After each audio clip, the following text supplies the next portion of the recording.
won't mind the phantom. G'day everyone, this is Expand the Phantom Podcast. We're a website, we're a podcast, and we're a way of life. You can find us at chroniclechamber.com, and we are here to talk all things fandom. My name's Dan, and the podcast we're reviewing today is the reviewing March, the newspaper stories, the comics, and all of the news that came out in March. And today we're being joined by the whole Australian contingent of the team, Steve and Jerm. We'll start with you. How are you, Steve? I'm doing well, Dan. It's a long time no see. It's been a while between podcasts for yourself there, mate. Yes, it probably has actually. Yeah, it probably has. Was I stumbling over the intro? Was I? Both of you guys had big grins on your face. Yeah, that was noticeable. Out of practice. It's good to have you back. And as we're recording, it's Easter Monday morning.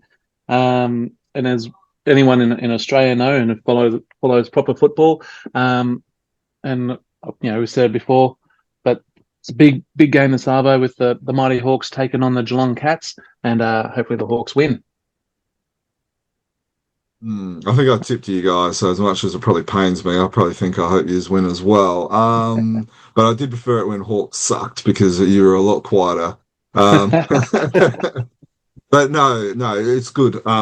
It's good to have you joining us as well, Dan, and good to be there. I've got my Brazilian 90th Phantom shirt. It actually fits. It is a large, so I am now officially into a large shirt. So I'm feeling rather chuffed with myself. And yeah, this is not a bad t-shirt. So I'm not. I don't know. I was gonna use it as a giveaway, but I don't know. I might keep it for myself, or it might be used as a giveaway. So, of course, if it's used as a giveaway, it will be washed first. But I don't know. I might have to keep it now. Give the scent of Jermayn on it. Yeah.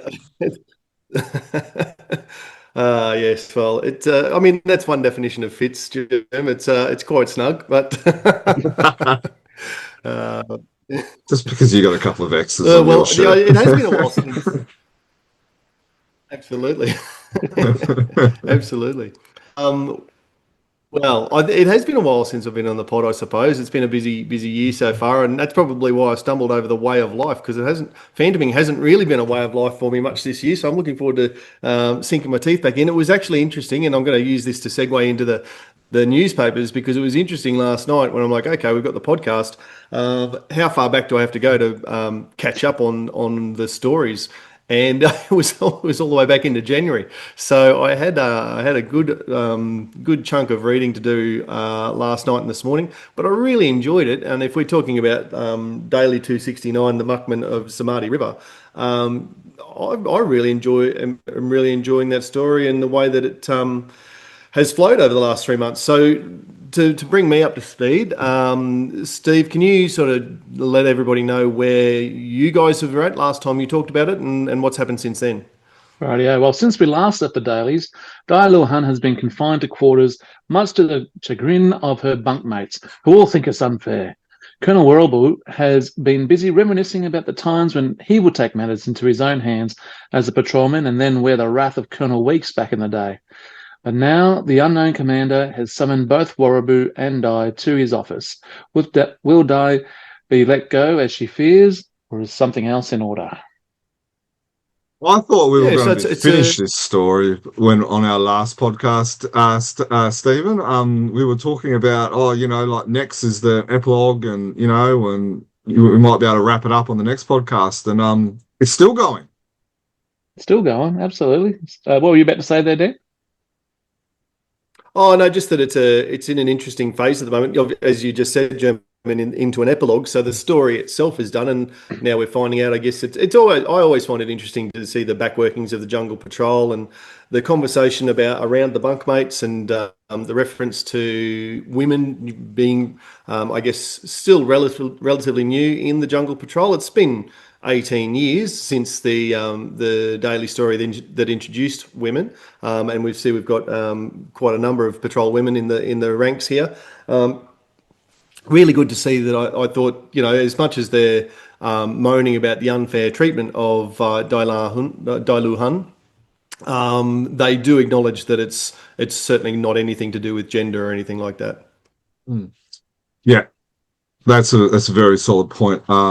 It's good that that's been in there. I know it's good to see kind of like a nice to see a young Werribee in as well, which you can see on like the 21st of March and the 22nd or the 23rd. I don't think we actually, now I might be wrong, but I know Team Phantom have created a couple of stories with a young Werribee, but I don't think we ever saw him in a Lee Falk as a young person in a Lee Falk Cy Barry story, because I think it went from Werribee and then straight to Werribee as the Colonel from Weeks. Yeah, I think that's right. Certainly, I don't recall ever seeing him without his beard before. No, it is good to see him reflecting on his earlier days when he was probably a bit more headstrong and would knock down doors and butt heads together, and then seek permission later and ask for forgiveness instead. Yeah, show initiative rather than what was it? They had a term up before. I don't know what they said. Pre-authorization. Yeah, pre-authorization. Yeah. So maybe he sees a bit of himself in Di and her actions. I think one thing that is interesting is that how open, I suppose, the rest of the Jungle Patrol is in doubting Colonel Werribee, like openly to his face initially when he first said, right, Di's got to be detained and confined to barracks and that sort of thing. And the other patrolman saying, well, hang on, it's her prisoner. She should be handing him over to the authorities. And then everybody, being a bit frosty, Colonel Werribee commenting, oh, it's a bit chilly in here when he comes in for breakfast and no one's talking to him. That surprised me a little bit that the Jungle Patrol might have showed that much dissent, if you like. I tend to agree. In our last podcast, I made mention with Steve that I think she should be sacked and just gotten rid of straight away. Like, she crossed the lines way too many times. But yeah, there's a little bit of insult, but what's the word? Starts with Insubordination. Insubordination. Yeah, there's a little bit of that going around.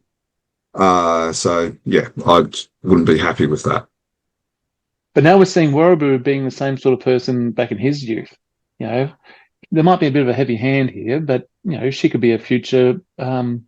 The way she's going. That was, I think it was Christian from Norway. I think he made mention that he sees her as a potential replacement.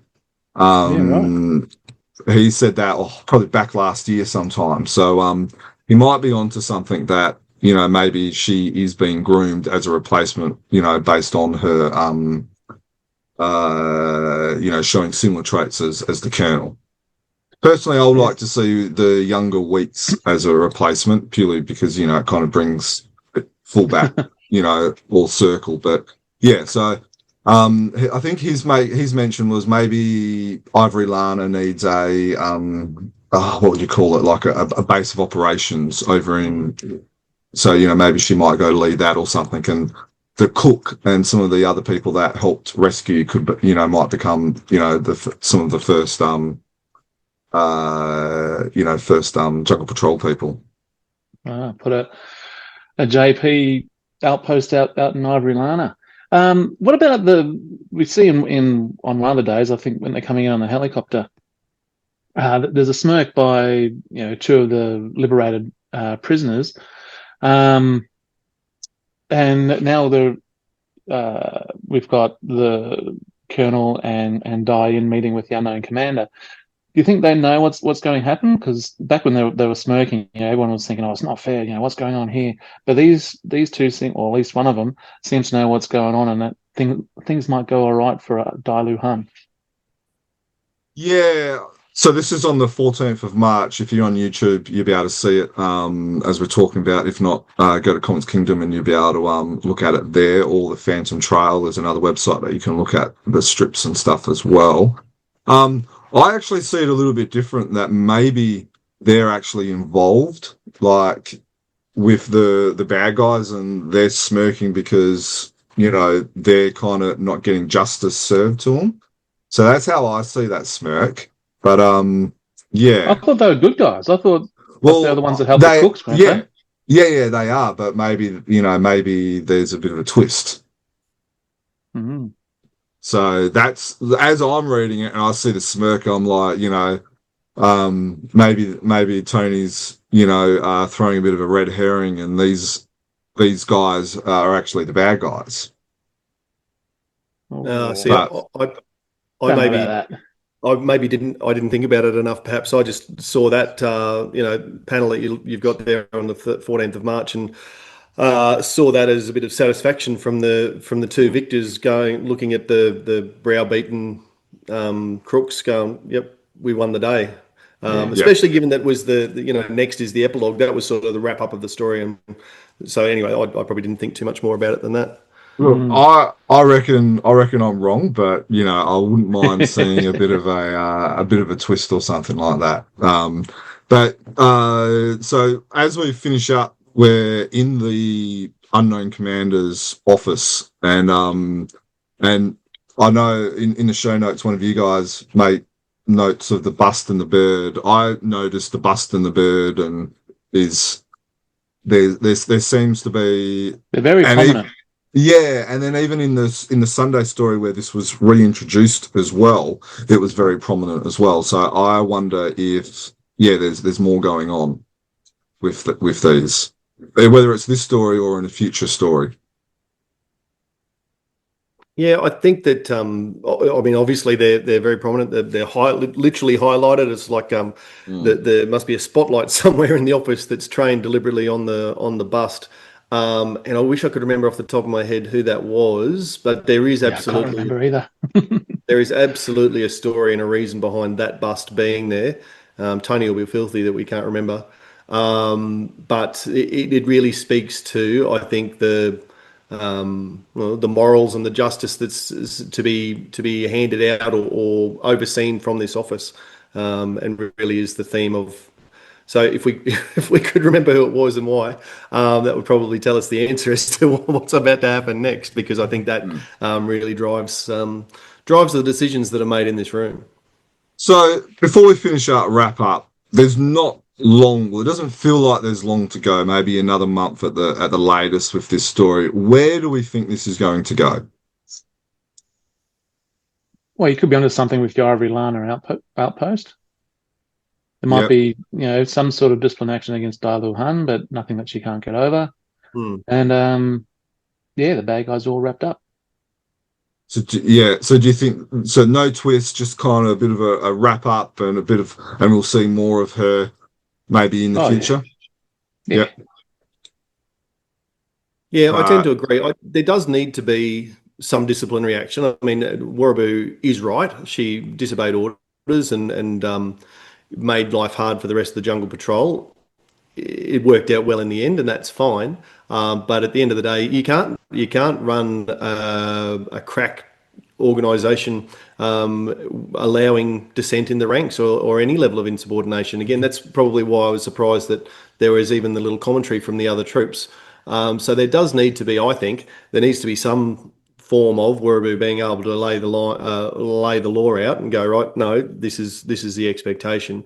But I agree, it's not something that Dailu Han can't get over and move past. And yeah, I certainly had the same thought as I was reading it, that the storytelling here is, it wouldn't be a surprise if 20 years from now she's the colonel in charge of the Jungle Patrol. And she's very much owning everything and not throwing anyone else under the bus. Correct. I think even there was a time when the unknown commander is accusing Werribee of sending her out, and she's saying no. But then we've got the strip on the 13th of the 4th, which we've just got up on screen now, which is I'm reading for the first time. This is a new one. Werribee, he's trying to figure out how to best respond by the looks of things. Yeah, will he fall on his sword? But did he send? He never sent her out. Yeah, I know, but will he fall on his sword as like to protect her? We'll soon find out. Yeah, look, I would like to see her hand out of there. go back and then, but I don't think that's going to happen. I don't think stuff like that happens in today's generation.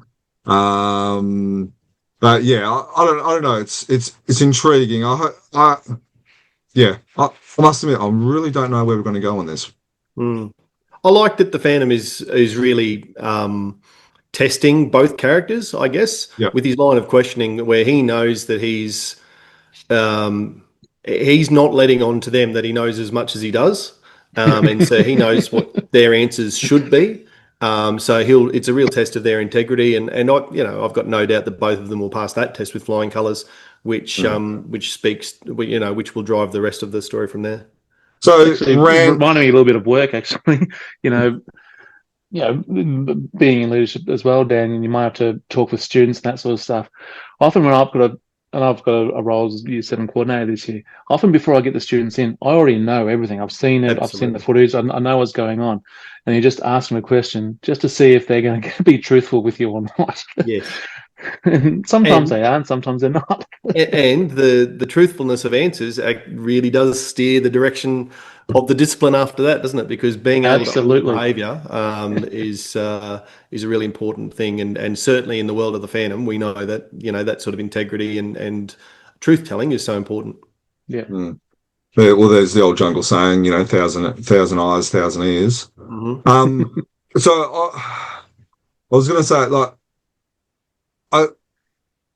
I wonder if the situation could have been different if the Phantom wasn't, or the unknown commander in this guise wasn't actually on site. So if the unknown commander, because I don't think it actually impacted the way the Jungle Patrol acted or was involved.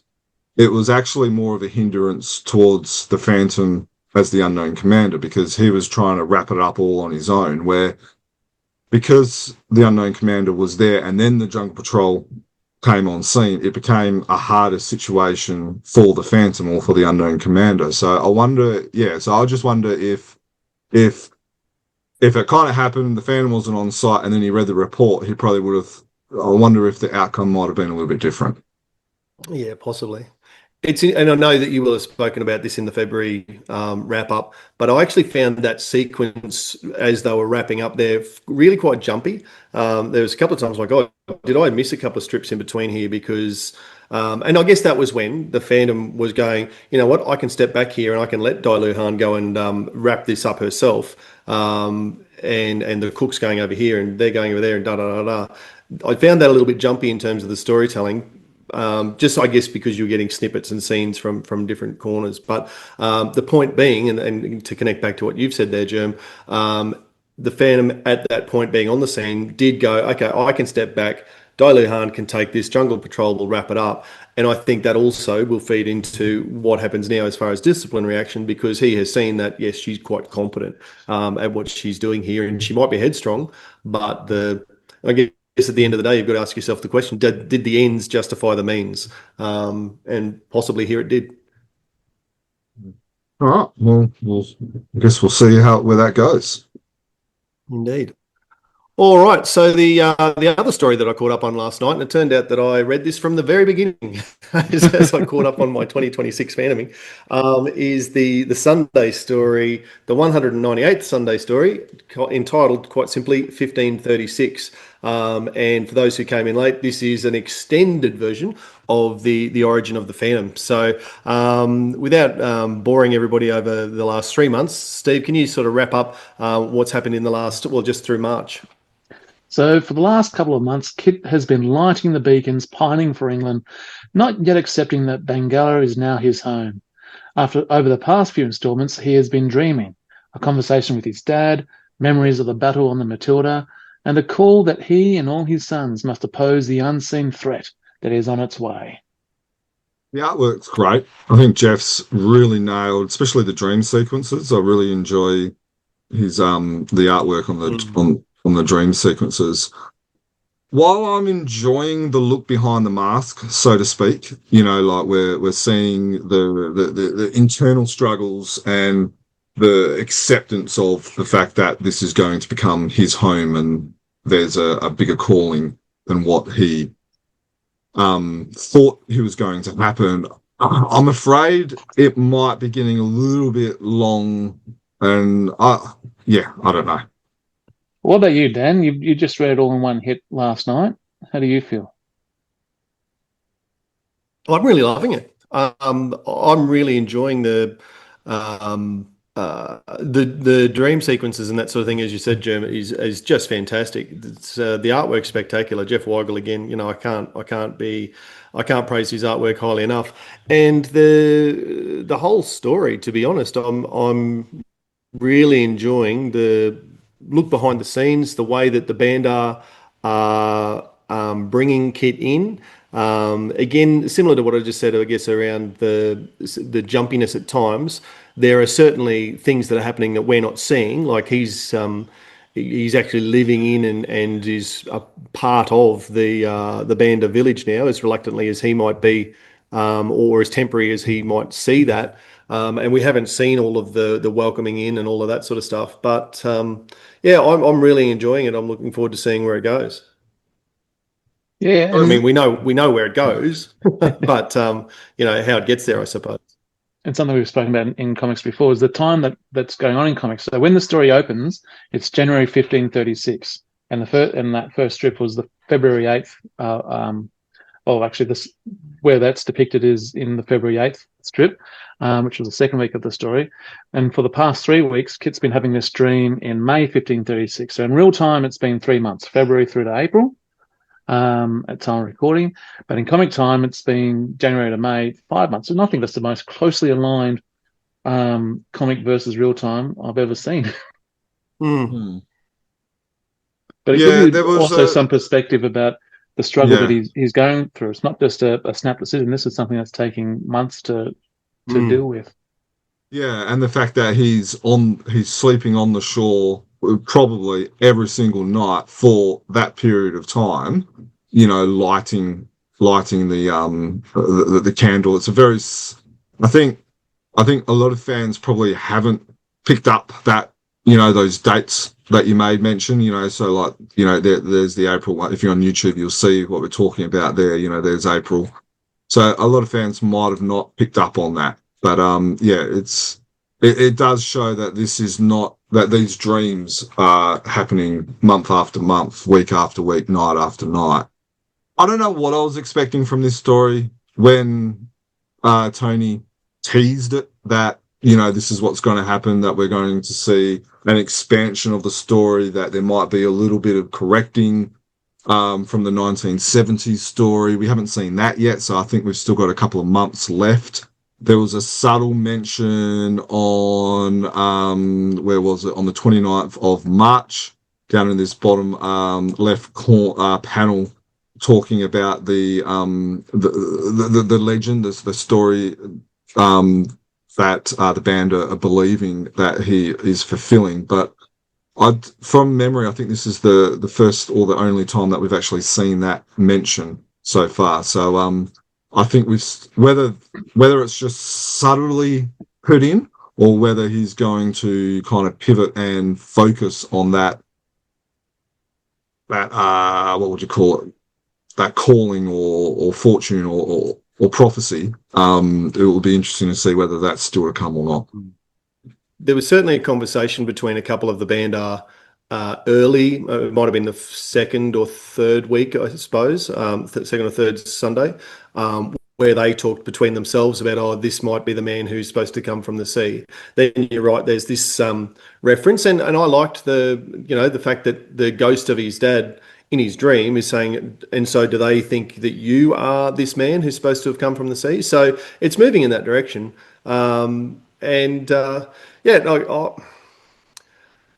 don't know. Sometimes I think in comics and we're like, it's always got to be action and it's got to be moving along at breakneck speed all the time. I like that there's some time being taken to tell the story here, and I guess maybe I am coloured by the fact that I did sit down and read the whole lot in one go, and so therefore it has moved along at that's just was my experience, rather than waiting for every Sunday to see the next one. That probably does make it more drawn out. But, as far as the storytelling goes, I'm really enjoying the way the narrative's unfolding. So I'm reading this so I'm with the daily story and the Sunday story. I'm reading it at most at least every second or third day. I'm reading it, and then most of the time I'm reading it every day. So there's definitely a different reading experience than reading it in one lump sum. And I know I've talked to other fans, and they say, look, I don't read it. I'll wait until it's in a comic, just so then I can enjoy it as a full comic. And they said they enjoy that reading experience a lot more. Comes back to the same old challenge, I guess, that newspaper strips have had forever and a day, isn't it? Like, particularly in this day and age, like I suppose during the 30s and 40s, and this was how, these comics were the Instagram or the reels of their time, weren't they? Where people just got a little snippet of a story, and that was their 30 seconds of engagement. It's very different in 2026, the way that people engage with these. It must be a real challenge to be able to write a full story that is meaningful when sat and read together, or thought about as an entire package, but that is drip fed out to people and keeping them engaged day in, day out. Yep. And we don't do it. We just criticise it. So, talking about being drip fed, how are you going with learning your Bandar tongue there, fellas? Well, someone who struggles with English, I didn't even bother. How are you going there, Dan? Did you pick this one up? Yeah, I can't say. I must have skipped over that one as I was reading quickly. So fill us in, Steve. What are we talking about here?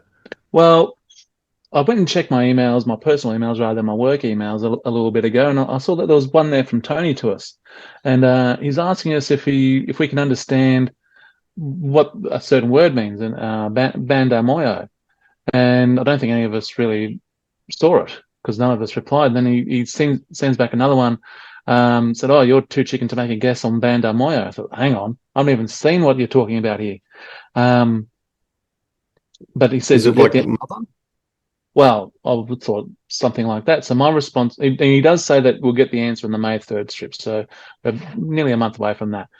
And so I replied back and saying, well, at first glance, I would say like mother, or as in Bandar mother, a rank of importance for the wife of the chief and one who cares deeply for the Bandar. And then I went and did a little bit of a Google on the word Moyo, and found that historically individuals bearing the surname Moyo may have been associated with roles that emphasized community leadership, spirituality, or healing, reflecting the importance of the heart as a metaphor for emotional and social connections. And over time, the surname has become emblematic of resilience and strength, often linked to the rich and cultural heritage of the certain people and their traditions. And bang, I was spot on. Her name and her rank are the same thing. So, Bandar Moyo signifies both the woman and what she does.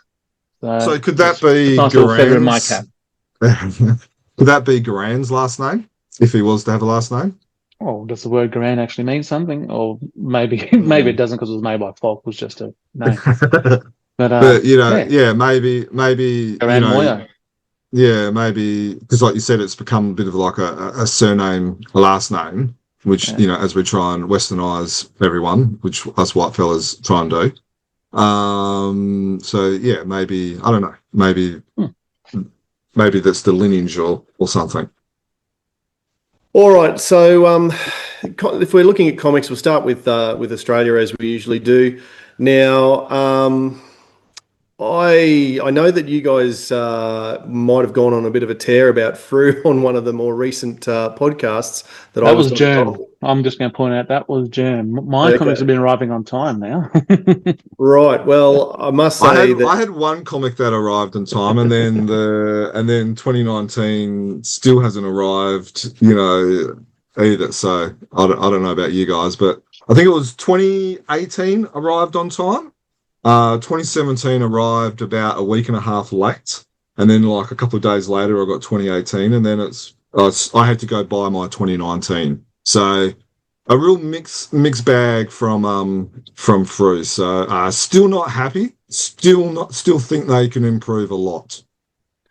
Well, from my seat, there probably is a fair bit of improvement to go because I haven't got any of 2017, 18, or 19 yet. So, Oh, really?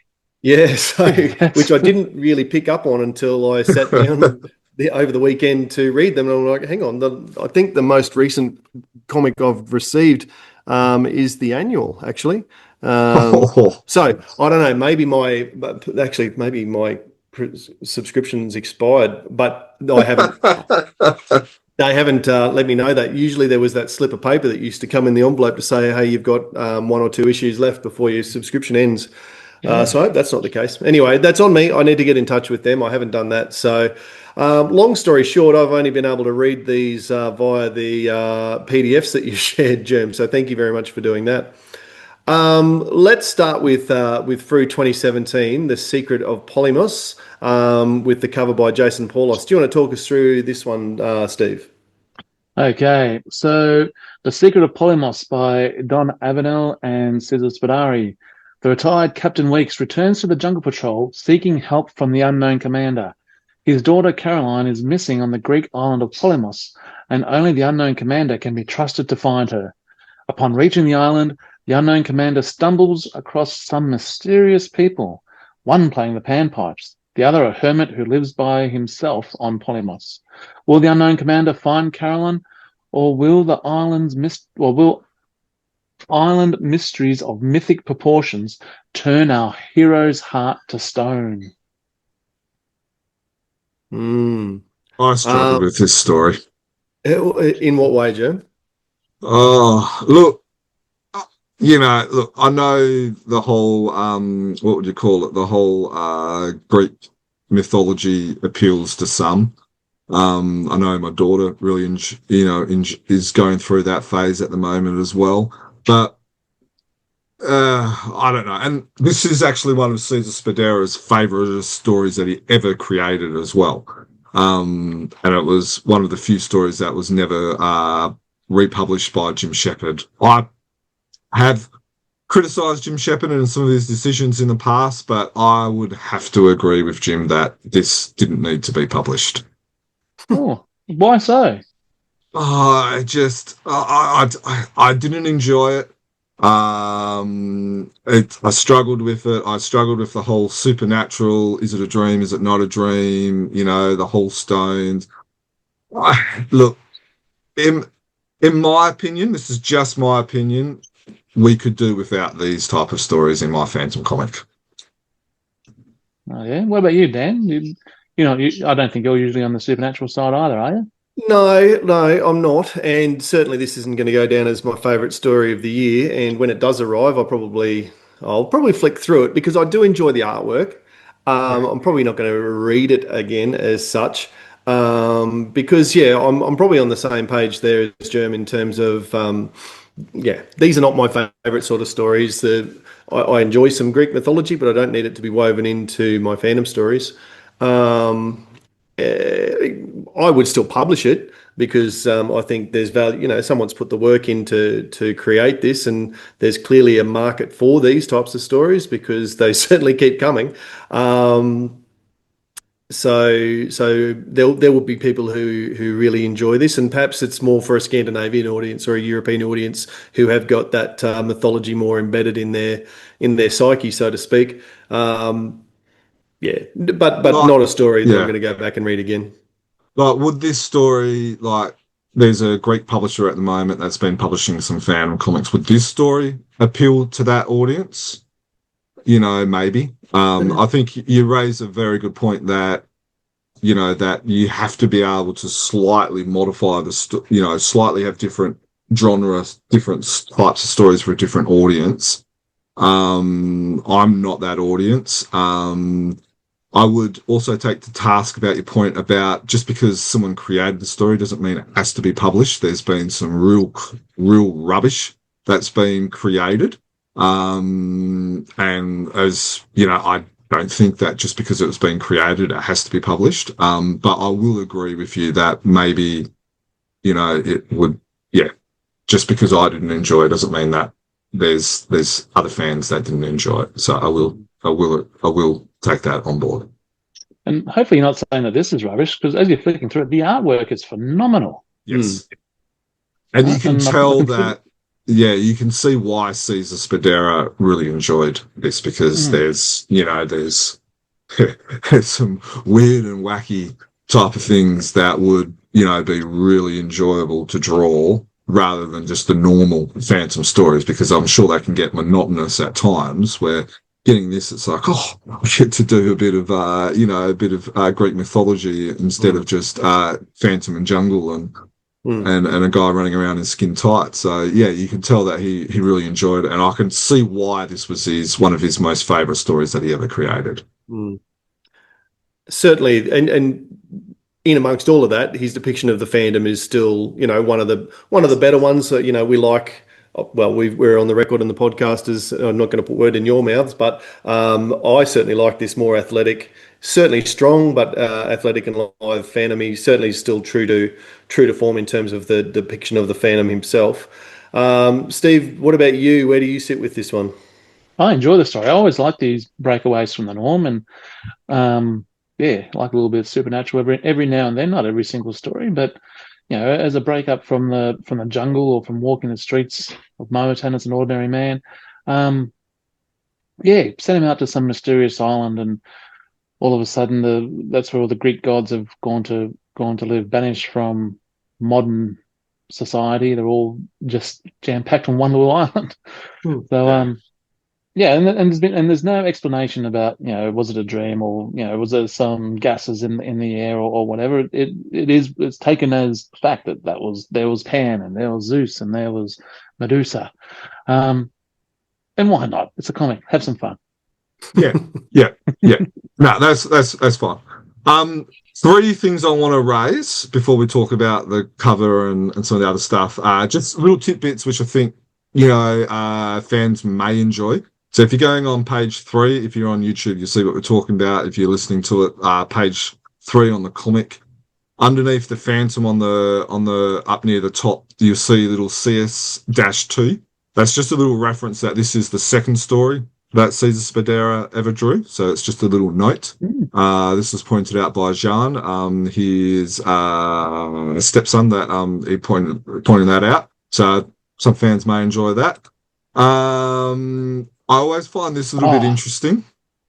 This is page 5, where it shows the Phantom going down the tunnel. You've got the rope ladder that goes about this way. That's a bit of a jump that the Phantom has to make. That's a full 1.5 body lengths that the Phantom has to jump, off the ladder to the tunnel without bumping his head, and then he has to make that jump back again. So always. Do you reckon that you might have hung the ladder on the other side of the well? I always just find it a little bit intriguing about that. And then the third interesting thing is the monument. This was the first time it was actually ever depicted in a story. There's been a couple of different guises of the monument. In the daily story there, or in the newspaper stories, it's actually got the patrolman's head on it, and then other times it's this obelisk, which is 1827. Now, I think from memory, I'm going to do a bit of research on this and then probably create an article on it, because I think this is something that intrigues me. So there might be one other person out in the world that might find this intriguing as well. I don't think this story has actually ever been created. The grave of the unknown patrolman in a jungle clearing. My pronunciation is terrible today. Back long ago, thanks, Steve. Back in 1827. So that's an interesting tidbit that so it'll be intriguing if there's been a story that's been created about that as well. So just a couple of little things that I thought might be worth pointing out. Something else I thought was interesting. If you go back a page, I don't remember. I could be completely wrong, but when they left a message in the safe, I don't remember them ever pushing a button. It just, a light automatically came on. Now, you go and think about, maybe they do push a button. It makes sense. And then when the unknown commander puts his report back in, push a button on the other side, make the lamp come on. I thought that was an addition to this one. I don't recall that ever happening before. I've seen it in one other story. It was another Caesar Spadera story, funny enough. The Swamp Monster, or which was a sequel to the Swamp Rats. So I can't remember. I get a feeling that it has been included in a Cybarry story. Again, I'll have to do a bit of research into that one. When you manage to give me a time machine that works, Steve, I can find myself a bit more extra time, but I'll see if I can dig out if that's ever happened in a Cybarry story for you. Thoughts on Jason's cover here? Looks like he's had fun with this too. Yeah, he's had fun with it. I think it captures the story quite well with the different elements and stuff like that. Do they? I must admit, I've forgotten, but do they fly a Pegasus or a flying horse? Okay, yeah. So, everything that's on the cover is in the story. Yeah, there's definitely. Yeah, it's definitely. I don't know, but yeah. Apart from this volcano, I don't think that's. I think you can tell that Jim enjoyed the cover just as much as he enjoyed the story. So I was just thinking there wasn't a volcano in it, but yes, there was the Smith, the fellow who makes the weapons or whatever, the smithy. I can't remember his special name. This is definitely in Jason's wheelhouse. Oh, isn't it? The whole, the monsters, that type of stuff. So yeah. I think Frew get a lot of the choice of artist and the stories right. They don't always get it right, but most of the time they do. And I think this is a good example. But I don't really like the cover, but I don't really like the story. So I think, they say that you shouldn't judge a book by its cover, but like you said, this cover tells you what the story is going to be about and the whole thing. So you probably can judge the book by this cover, whether you like it or not. Definitely. All right, so let's put Hunter's Prey on hold for a second while we talk about Frew 2018 then. That's the arms trafficking. Again, it's an older Team Fantelman story that hasn't been published before, and we see in Frew for the first time. Very different type of story, though, probably far more traditional in terms of the Phantom and his work in the jungle. And we touch back into Rhodia again. Steve, do you want to take us through it? So, Arms Trafficking by Idi Corelli and Nut Westad. The civil war in Rhodia rages on, and it's a perfect scene for an arms dealer wanting to make a buck. Unfortunately for this particular arms dealer, he's Bengalan, which means that no matter how far he thinks his weapons are gone, they're always within reach of the Phantom. But with both sides violently trying to get the upper hand, will the Phantom be able to not only destroy these weapons, but make sure everyone gets out alive? It's a real political drama type of story, this one. Yes. And in reading it, I wonder if I feel like the Phantom's struggling on which, not struggling which side to fight, but where's that line, that balance of being on. Obviously, he agrees with the Rhodia Liberation Army's side of things more than he does with the junta government. But where's the line of the Phantom being involved in fixing this wrong and not being involved? And I felt like, as I was reading the story, I was struggling. Is the Phantom making the right decision in this? Should he be doing this? Should he not be doing this? And I felt like if I was struggling with that, I wonder if, I don't know. In reading it, I still don't know if the Phantom made the right decision in doing what he did. I think he's trying to take the line of peace, and with those weapons, hang on, I'll start again. With those weapons, a lot was focused on them being traced back to Bengala and saying that would be bringing Bengala into the war, and then they were trying to stop that and try and keep it just a Rhodian thing, but which I don't think is a good enough reason.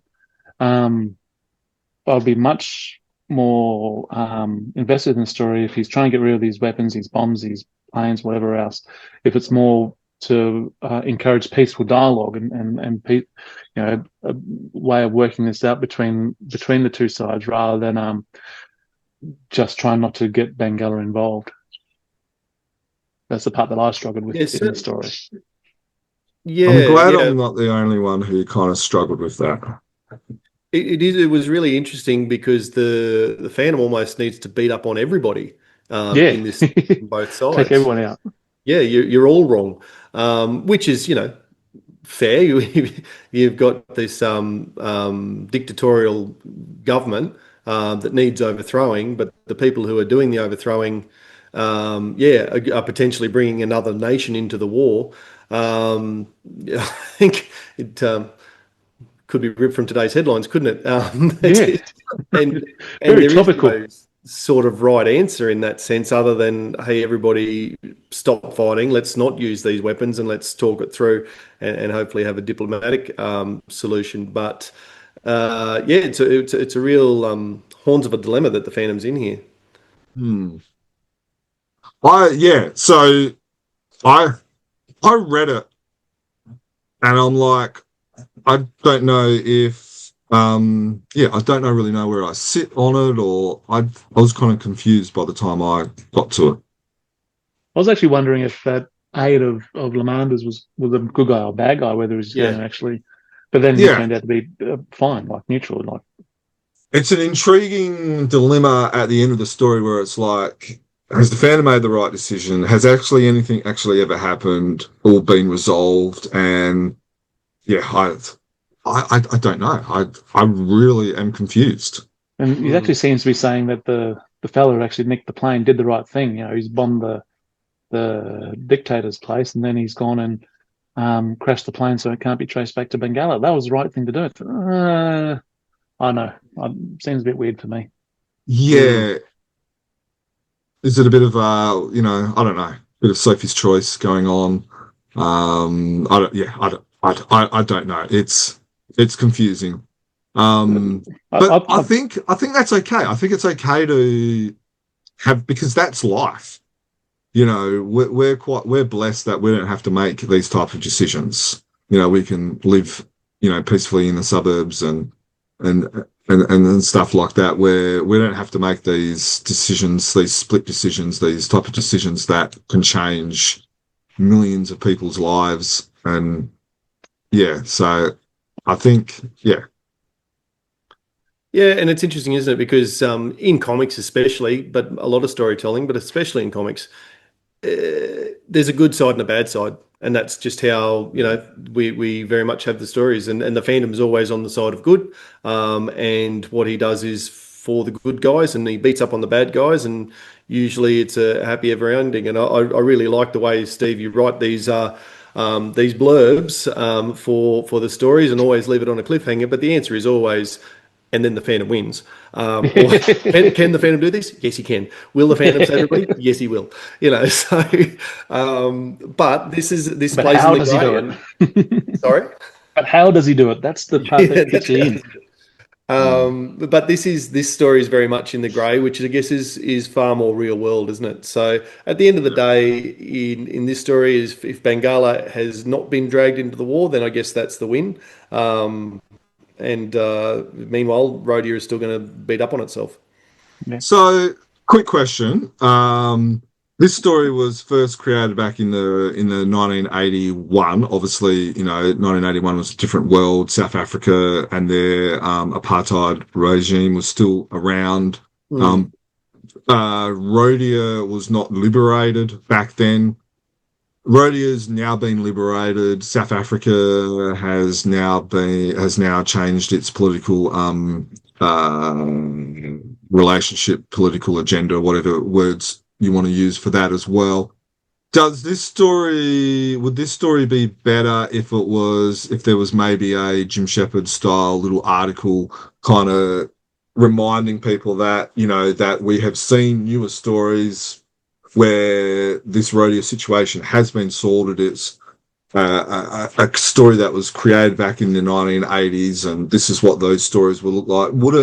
Would a bit of a perspective type of article, editorial piece be maybe have a better place just to be able to kind of place this correctly. Sounds like you're giving yourself a job here, German. It's a Chronicle Chamber article. Talking yourself into it. Oh, okay, Steve. How are you going with that time machine, mate? You got to give me more time.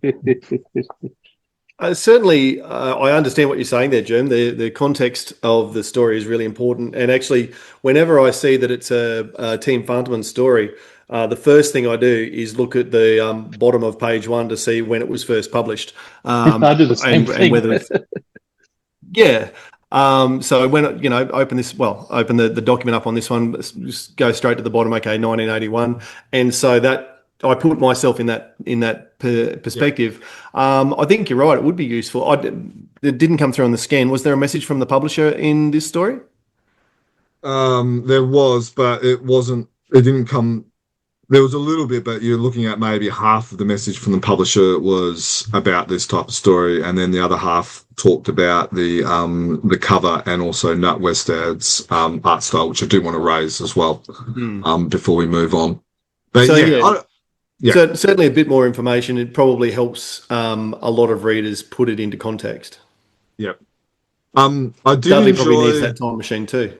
Yeah, I did enjoy the detective element of the Phantom, like on page 7, 8, where he kind of, I guess he steals something from the person's desk. And I thought the artist did a great job in capturing that little element as well. So it's over 2 panels, which, and then he's got like on page 8, again, if you're on YouTube, you'll see this, where the guy that's talking is in shadows, where the Phantom in the foreground, you see him picking up the notepad. So it's some clever artistic work to kind of show you what's happening and stuff like that. And then the other panels that I really enjoy from Newt was on page 11, where you got the Phantom disrobing, I guess, for the lack of a better term. That panel transforming really, from Walker to Phantom. Transforming. And then there's this other one here on page 15 where he's climbing up the chain. And then I really enjoy the page 18, 19, where the Phantom's giving writing on the thing about the timing of how long to go. So I like that element. It reminds me of the mystery of the Island of Dogs, I believe it is, where the Phantom's yelling out, you have 20 minutes. No, you have 15 minutes. And there's another story where he does it as well. I think it's Bullettstown from memory, where he's really doing that psychological element, freaking the people out and stuff like that. Yeah. Although I do find it interesting is, does the Phantom does he pre-do these times? Or does he go, or is he kind of like, the reason why you've got 29 minutes here is because he couldn't find a bad guy and the 30-minute deadline passed, and so he's going, oh, no, it can't be 30 minutes because now it's 29 minutes, and then he finds someone and it's 25 minutes and then it goes to 20 minutes. So I wonder he's just very well planned, man. He knows what he's doing. Or does he And for someone who, I don't think he wears a watch, so he's doing very well. And I did like the you made mention of it, the climb up the anchor chain. Just brings back to our first sight of the Phantom back in issue number 1, or daily number 1. Yeah. All right, what about the cover? Yeah, look, I enjoy Marcello's work. It's probably not my most favourite of his. Like, I think the back cover's a little bit empty. I don't know. It kind of misses a little bit of the Phantom. Maybe we could have had a skull in the background or a silhouette, but it works well as a full piece. He did post on social media about how many skulls is on the cover. So I think there's more than 7 from memory, because I think for those someone guessed 7 and he says, oh no, there's more than that. So we won't try and do it on podcast because I'm sure that will be rather boring. But when you're looking at the cover, see if you can see how many skulls you can try and find on there, and maybe post it in our comments or something like that. But I think there's more than 7. I think I'm up to 6, including the ring. Yeah. Now I reckon one of them is to do with if you're looking just above the Phantom's bicep where you've got the barrels, they kind of are positioned so they look like eyes. So I reckon that might be one, but don't quote me on that one. Not really looking at doesn't really follow the style of the other ones that are in the flames and the. And yeah, but he does do this often. So he does little things like that in a lot of his type of things. Now, I saw one commenter also made mention of, the Phantom having a bigger arm. I would just maybe think about, from a 3D point of view, like if you're looking at my screen, if I lean forward, my forearm is as big as my head, and that's definitely not the case. There's a bit of perspective in there. So, I think that was a bit of a poor comment on that one. No, I really like the cover, and I think it's a really good. I know what you're saying there about the back being a bit empty, Germ, but I compare this to the Jason Paulos one, which we just looked at for 2017, which is super busy. I probably prefer the simpler sort of pictures for covers. So I really like this as a whole open image like that. Makes a lot of sense to me. So no, I really like this cover. I think Marcelo's done a great job here. So it also, 2018 also has a part of Hunter's Prey by Shane Foley, but we'll put pause on that one as well, because the part 6 is in 2019. So this is an entire Shane Foley production, issue 2019. Now, unfortunately, I haven't read this one at all, so I'll just be catching up as you guys go through and literally seeing this for the first time now. So I like the look of the cover, and I'll leave it at that. Steve, I'll hand over to you with a bit of a synopsis of Ninth Hour.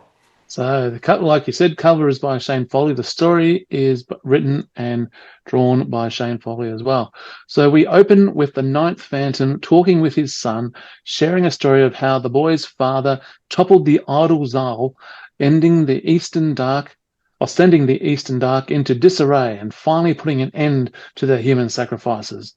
But the Eastern Dark don't take defeat lightly and set an ambush for the Phantom, who battled valiantly but was becoming overwhelmed by his injuries. Luckily, his wife Vahata was marching to meet him, and she joined the fray, giving the Phantom a reprieve. But she too received critical injuries. Will these injuries finally bring the Phantom line to an end, or will they help to bandage and heal a significant hole? Now, being a little bit that hole, Steve? There is the Ninth Phantom A, Ninth Phantom B. It's like Frew issues. I was thinking of this, and I purposely kept that out of the synopsis. But if Dan hasn't read this, the Phantom isn't talking with his son. He's talking with his adopted son, or his nephew, really. Yeah. Now, Steve, I must admit, and we've had a bit of a pre-chat of this, and I've actually told Shane Foley this as well, but he has put me in a real dilemma, Shane Foley, and for the public record, I'm not sure how I like that, Shane. So I know you are enjoying the fact that you've put me in a dilemma, but this story is good. Very good. I really enjoyed this story. Now, I'm going to go as far as saying that at the moment, I know we're only 3 months into the year, but this is my favourite story of the year so far. Ooh, big call. And that is big because I hate the Fourth Son, Cy Barry and Lee Falk story, which has Kit 1, Kit 2, Kit 3, and Kit 4, which is about the runt. Now, I know that there's a lot of fans out there that love that story, that it's a real heartwarming story, but one of the reasons why I hate it is because the story is full of holes. and it creates a huge contradiction. We talked about this in our podcast about the Phantom Bible, because when we released that, I made the decision to ignore that story from the unofficial, official Phantom lore, and this story has actually, it's not the sole reason, but it's largely the reason why this story has existed, because Shane Foley took umbrage and did not like the fact that I have made that decision. And he said to me that he is going to create a story that will fix that contradiction for me. And he has done it. And he has done a really good job. So, yeah, again, I think this is going to have to be another article that needs to be written about the whole contradiction and everything like that, because in talking about it with Andreas has read the story as well. They saw the contradiction as well, and they actually changed the runt to the 13th Phantom, because Lee Falk wrote in the Avon story that the 13th Phantom was called the runt. So Lee Falk actually created a double contradiction by That's not like him. Yeah, not like him at all. That the runt, the short Phantom, i.e. Kit 4, was actually the 13th Phantom instead of the 9th Phantom, and so Team Phantom Men thought, well, let's do that because they've already created a story where the 9th Phantom married someone else. And so, yeah, that's why this story exists. And, I think he's done a really good job at it. And it's not Kit 1, Kit 2, Kit 3. They've actually got names. They've got Daniel Christopher, Andrew Christopher, Nicholas Christopher, and, the smallest one, Samuel Christopher. So I wonder if that's a bit of a nod to a couple of Australians. You got Andrew Constant, Nicholas Scott or Nick Scott. And then, and Sam, maybe that's Sammy J. So I don't know. And Dan, don't forget Daniel. Yeah. So I went for Picciotto for him. You can see where our allegiances lie. But no, Dan, this is a comic that I think you might just have to go down to the shop and pick up and buy, because it's actually really enjoyable. The artwork's good. They managed to merge the different stories. There's a lot of stories that I've referenced. And then the other thing that is a real skill of Shane's across all of his stories, isn't it? Like, he's got such an encyclopedic knowledge of all of the Lee Falk stories, particularly the Ray Moore and Wilson McCoy more so even. But being able to reference, and we see that in the Hunter's Prey story as well, being able to reference all of these different older stories and tie them together it's a real talent of Shane's.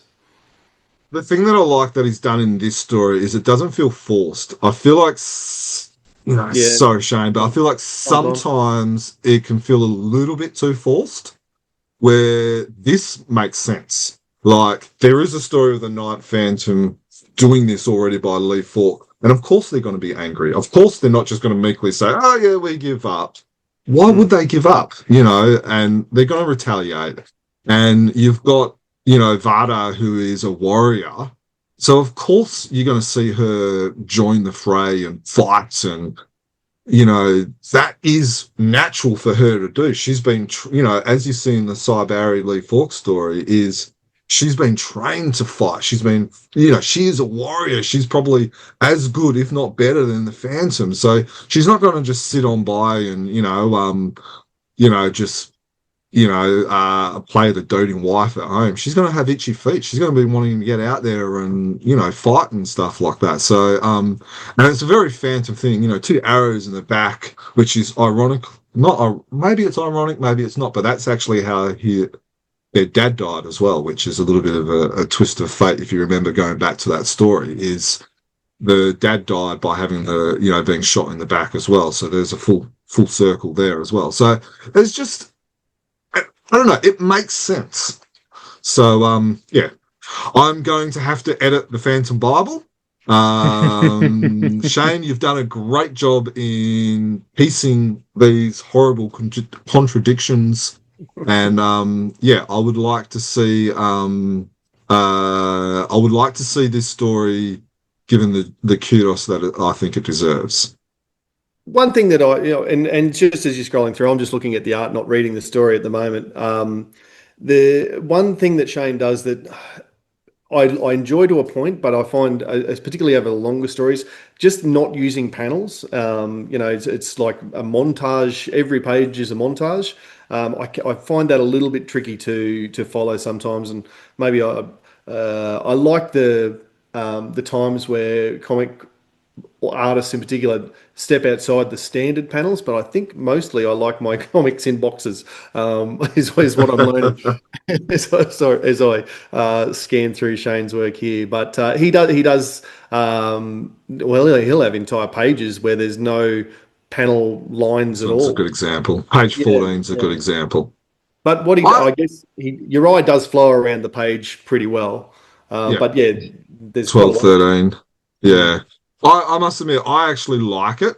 But then I also like, which I wonder if he had to make it a few extra pages or something, but his panel work on 16, 17, 18 to an extent, and even 20 is the pages and the panels feel bigger and larger than what he would maybe normally do. Yeah. And then, of course, you've got this Phantom marrying Flame, and then you've got Heloise, which we've only seen the daughter Heloise in one story, but that's another story that has not actually been completed by Team Phantom Man, where Flame, again, another warrior type of person, dresses up as the Phantom, and they have a daughter, which is obviously Heloise. And there's a story where Flame gets shot and falls off the boat, and we don't actually see what happens to her, whether she survives or whether she dies. There's no part end to that story as well. So it's a bit of a full circle. A lot of loose ends tied up that he's done a really good job. And I would have to say, out of all the stories where he's tied up loose ends, this is probably my favourite so far. Steve, are you as effusive in your praise? I think it was really good, and I don't have the encyclopedic knowledge that Shane or Jam has, but it was a nice. I could see how it was tying in with the Flame story as well. I think, Jam's going to really enjoy this. Yeah, well, I did enjoy it, but I did not enjoy. It was just easy if I just ignored that Fourth Son story. But this is what I really like, because I like the Fourth Son story.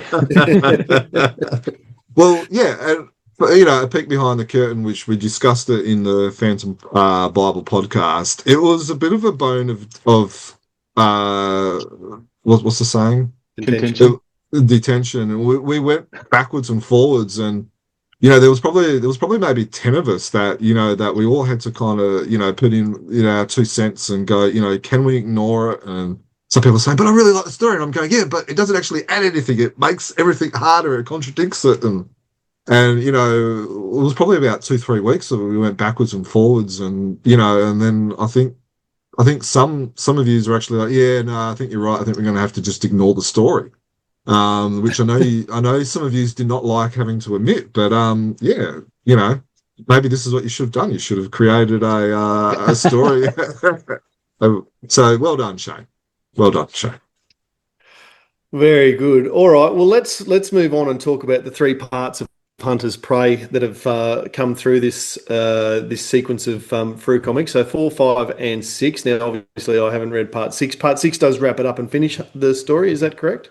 Yes. Yeah. So, Steve, I know that you've written your synopses in 3 parts as well. Do you want to? How do we want to do this? I'll just go part 4. I'll go part 5, part 6. Then we can just discuss. Right. All right. So, Hunter's Prey, part 4 by Shane. Oh, and of course, these are all by Shane Foley. So, on the trail to find the Leopard Man, the Phantom comes across a vanished witch man calling for Chawa, the Leopard Man. The witch man lets the Phantom know that the leopard is not well. Could he be a Therian, someone who identifies as an animal? Is the Witchman just trying to help him get better? Well, those questions will have to wait, as the Golden Man's gang has found them. Will they get their revenge? Will the Leopard Man ever be found?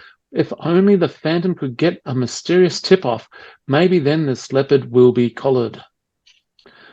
And then in part 5, after slipping from Devil, the Leopard Man is on the scent of the Golden Girl. Even though they are prepared in the Green Valley, the Leopard Man is still able to scale their defenses. But all's not well. Is the Leopard Man about to change his spots? And lastly, finally, the Phantom has the Leopard Man surrounded. Surely he won't escape this time. And he doesn't. We discover the secret of the Longo Witchman has been keeping to fuel the Leopard Man. But now everything is at peace and sorted down to a T. Yeah. You got that reference there, Jern? Yeah, I got the reference. Obviously, T is for terrorists who play a bit of a part in this story with the Gold Man, and it's So no, it did very good. Like the story's wrapped up, but it's also there's a stray thread there to go after the group T. Yeah. Now this is a story which has got. Well, I've given up trying to pick up the Phantom references. You've got the Guru Jungle Muggers, you've got the Green Valley, you've got T, you've got Monster. Yeah. So there's a lot of references of different stories in here, which is good because it makes sense. Like in real, if this was to exist in real life, you're not going to have something happen and then there's not going to be any consequences for another story. So there's a lot of consequences and different type of stuff and all that. It makes sense that you've got a person who in a Frew story was taking drugs, and then you've got the results of that with bipolar and stuff like that. So there's a lot of this would actually probably happen in real life, and you can see how all the threads can come together. So, but yeah, it was I felt like it was a heavier read broken up into parts. And then very much a heavier read. I much preferred his 9th Hour stories than this one. Yeah. But it just felt like it was harder to follow because it was, some of the stories were published, some of the parts were published, but I think Hunter's Prey Part 1, Part 2 was all last year. So, you're looking at 6 months to get these 6 parts. So, yeah, it was a little bit hard at times. I did like that at least when these 3 came out in succession. So that was good. Yeah, it did feel, and especially for you who's going to get all 3 of them at once, it probably won't be that hard for you. Yeah. But he's done well. Now, a quick question. So the Phantom here has got, it's talking about Swahili. Now, would that be the language that be the language that is spoken in majority of Bangala? So I've just Googled it. So, and, I'm not saying this is accurate. I'm not, I mean, no offense or anything like that. So Africa has no single main language, but rather over 2,000 distinct languages, with the most widely spoken being Swahili. And then you've got Arabic, which obviously is probably for the more northern part of Africa. So Swahili is the top indigenous language with, 200 plus million. So yeah, that's something that probably hasn't been made mentioned or kind of discussed much in a Phantom story before. So I just kind of saw that and I thought, yeah, that would make sense that obviously they've got their own, which they've talked about, 2,000 distinct languages. So there's probably a couple of those in, Bangala, but, I guess most of them would probably speak Swahili. So yeah, just thought that was a bit of an interesting tidbit. Very good. So all told, are you happy with the way that it wrapped up? Yes. Yeah. Sorry, that's very simple, but I need to read all 6 parts again, like all in succession Yeah. to fully appreciate it, I think. And I'm not sure whether you would call it a twist or what, but I liked who the leopard person was. Yes. I liked it because it makes sense. And I remember reading part 5, and then you've got I don't even think the Phantom hardly appears in part 5, but you've got the Longo guy, and he goes, hey, are you Lonnie? And I'm going, oh, Lonnie, oh wow, it was kind of like, it was a real it was a real kind of like light bulb Real eye opener moment. for you. Yeah. So I did like that. And I think majority of the time, the way, and I'm not sure if Shane created these in 6 parts or whether he created the story and then had to split them up into 6 parts, but I thought the way he ended each part was good as well, because like there was that real cliffhanger type of serial type of element to it. Yeah, for sure. All right, very good. Well, all told, well done, Shane. Thank you for your contributions again. Because I really did like that part 6 was in a Shane Foley type issue, if you like, with the cover. We haven't mentioned the cover yet. Thoughts on the cover for the Ninth Son? I've only seen the thumbnail of it. I am pretty impressed with the way that has come out. It's to me, it's an iconic Phantom image. But by the same token, not one that we see lots and lots. So I had to go to the post office. No, not the post office. The newsagent to pick up my comic because Frew can't send their comics out in time to subscribers, their most loyal readership. But anyway, beside the point. This cover stood out, and I'm not sure whether it was the black or what, but it's, I walked in the general direction, and I could see the blackness with the red. So this comic stood out amongst all the other Phantom covers because of the black, of the black of the cover and the red masthead. So, from buying it from a pure that point of view, it did stand out. And not just the front cover, you got the back cover, which ties in the Hunter's Prey story as well, with the Leopard Man, taking the focus on the back.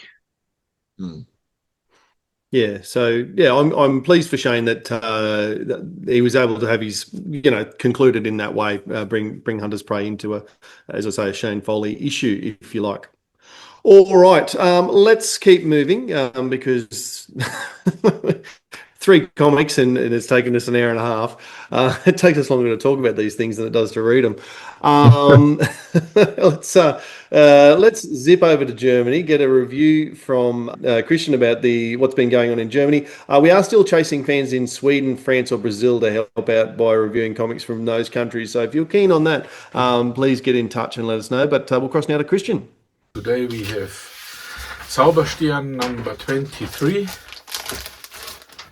and it has 4 comics in it: Framed Part 1, Framed Part 2, The River That Never Ends, and the Baronkan Sedition. The cover is from Luke MacDonald, and the back cover is from Stefan Sombetsky, and we start with Falsches Spiel Teil 1, Framed Part 1, and it's a DC story from 1990, and it's a cool story, I like it very much. And we have reprints only in Brazil, United States, where it comes out first, and now in Germany. And like I said, it's a cool story, and for me it's a bit too dark like all the DC comics. I'm not a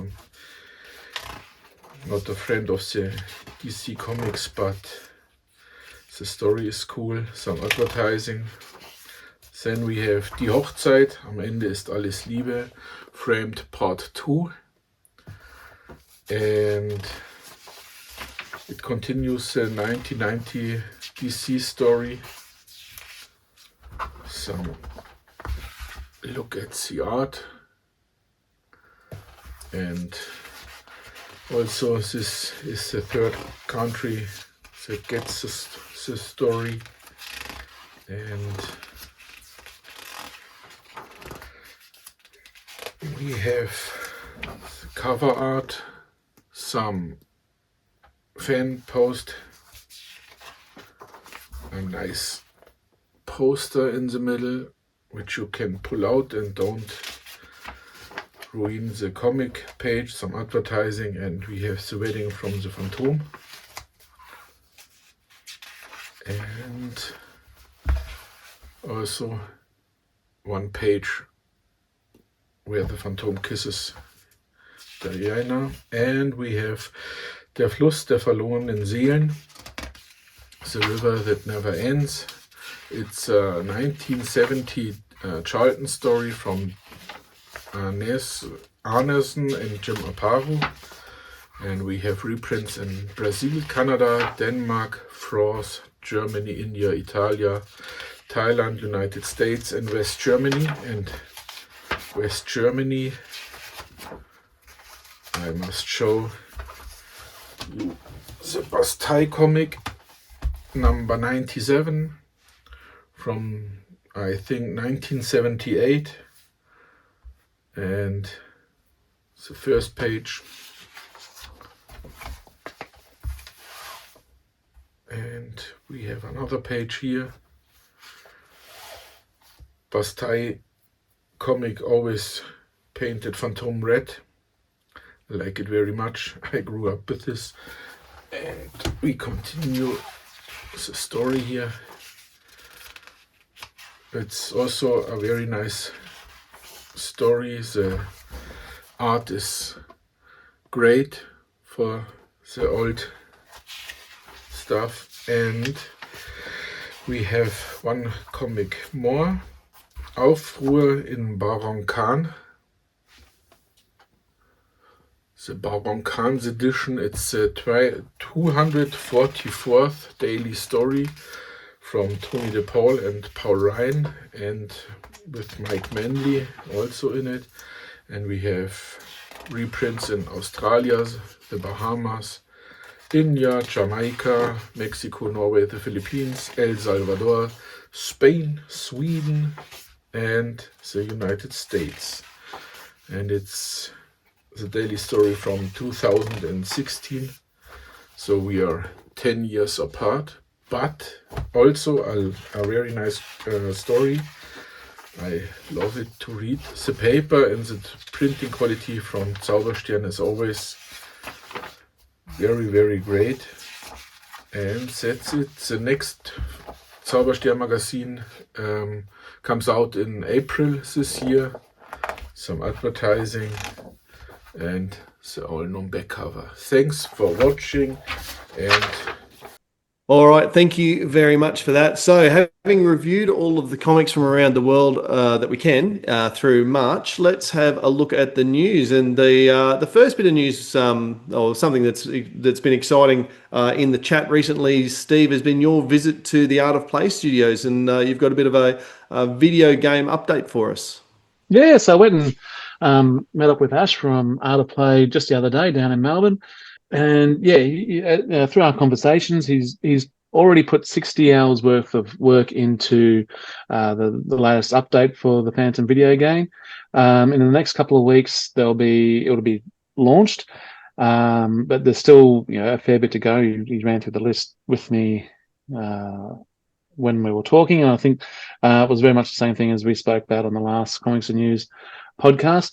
I did mention a couple of things, like there were some differences between the Switch version and the Xbox version in regards to bugs and that sort of stuff. He thought, he wasn't aware of that, so he's investigating that. But hopefully in the next few weeks we should see the new updates hitting the systems. So that'll be good. I think it might be even doing a relaunch or a birthday launch, something like that for the Steam, and get that going. And then the consoles, I think I could be saying this a little bit wrong, but then the consoles will follow after that. Now, You're the gamer out of us, Steve. So you will be better to explain this than what I could, and probably Dan can as well. Why would he spend 60 plus hours and, probably when he finishes it up to 100 plus hours on making these changes, like with the game already out? Because you want to make sure the game is right. The opportunity, like, he may have been rushed a little bit to get the game out on when he did, maybe by outside influences. And sometimes, you can get the product out and a bug that you didn't realize was there was there. So this, doing these updates give you the opportunity to actually make your product better. There's not many other mediums, I guess, that you're allowed to do that. Like, I was just thinking, well, they print out a comic book and, whatever's in there is in there. But then you think, no, that when we first got, a lot of these stories that we read, they're highly edited and they're not fully complete. And then Jim Shepard comes along and gives us the unedited versions. And so it's like an update. You look at books, something might have been published in whatever year, and then it gets published again however many years later with an update. Things happen, things occur. So to try and make the game better, and for one thing is making sure the bugs are out, updates are necessary. Now, on saying that, hopefully there might be some little additions as well in the game. Maybe the voice acting's been cleaned up. Maybe some coloring is fixed up. Those sort of things, like editorial changes as well. So just like any other medium, the video game gets an update. So what about for those who have got like a physical, using your analogy of books? So for those who have got a physical chip, whether it's for, the DS and stuff like that. Switch, mate. Yeah, DS. Switch. But yeah, the update will occur to the system. So like, I've got an Xbox. I've also got the Switch, but with an Xbox game, it's on the disc. Put the thing in. Often it will say, "Oh, we need to update this." So there's the data and stuff that's kept on the console, and that's what gets updated. And I know these are probably dumb questions but No. I think for a lot of fans who have got the game, they probably don't know this because not all of them are gamers. But this happens quite often, correct? Oh, every game. Yeah. Yeah, often, I'll put a game in that I haven't played for a while. Oh, hang on, we need to update, And then you spend update the early version. Yeah, you spend half hour updating It depends on your internet connection. Sometimes it can take a few minutes, and sometimes if it's a big game and a big update, you're no longer playing that game. that half hour you set aside has gone into the update. Yes, it is very common. Yeah. So So what we've got so far is not the final product, so to speak. Updates are quite regular and often. I'm assuming they've still got the collectors packs available to be purchased and stuff as well. Packs. Now, some packs had been mailed out and returned because they weren't given the right address, or they've moved or something like that. So if you're one of those people, please get in touch with Art of Play so they can send things back. But I did send we should just send them. Oh yeah, so such a person who got the person back, their addresses, and then put our address on there. Yeah. Anyway, I've got some of the. Oh, hang on, I might have to turn my background off blue so this will work better. Turn off your background. Make sure your kids aren't running around trying to kill each other in the background. Yeah. So, there's the Glenn Ford case. I can't remember whose that one is. You'll tell me though. Is that Luca Roberta? Probably. That one is very familiar, but I can't remember either. I should have had these. Anthony Spay. Is it? Did you do a second one? Yeah. Oh no, that's Luca Roberta. Or did Luca Roberta do two? May have. This one is Salvaludo. I can tell that one straight away. Yeah, he has his Phantom has baby oil smeared all over him. That one's another Australian. Alex Tripp. Yep. And I actually got to see the original art for this one. So this is Cy Barry. Cy Barry. Yeah. So yeah, Alex has got the original art for that. So that's the case pack or the cover pack. Let's put those back over there. The nice touch was the bubble wrap. It's actually purple as well. And in that pack, You're not going to throw that bubble wrap away now, are you? I'm not. No. there is some fan collectors out there who have got, it's a bubble wrap. So I've got the little card things here. So this is the Artist Collector's Bundle. I got 24 out of 50. And basically it's just the cards of the covers. Nice. So they'll go into a folio that I've got here. Let me just pack that up, make it nice and neat again.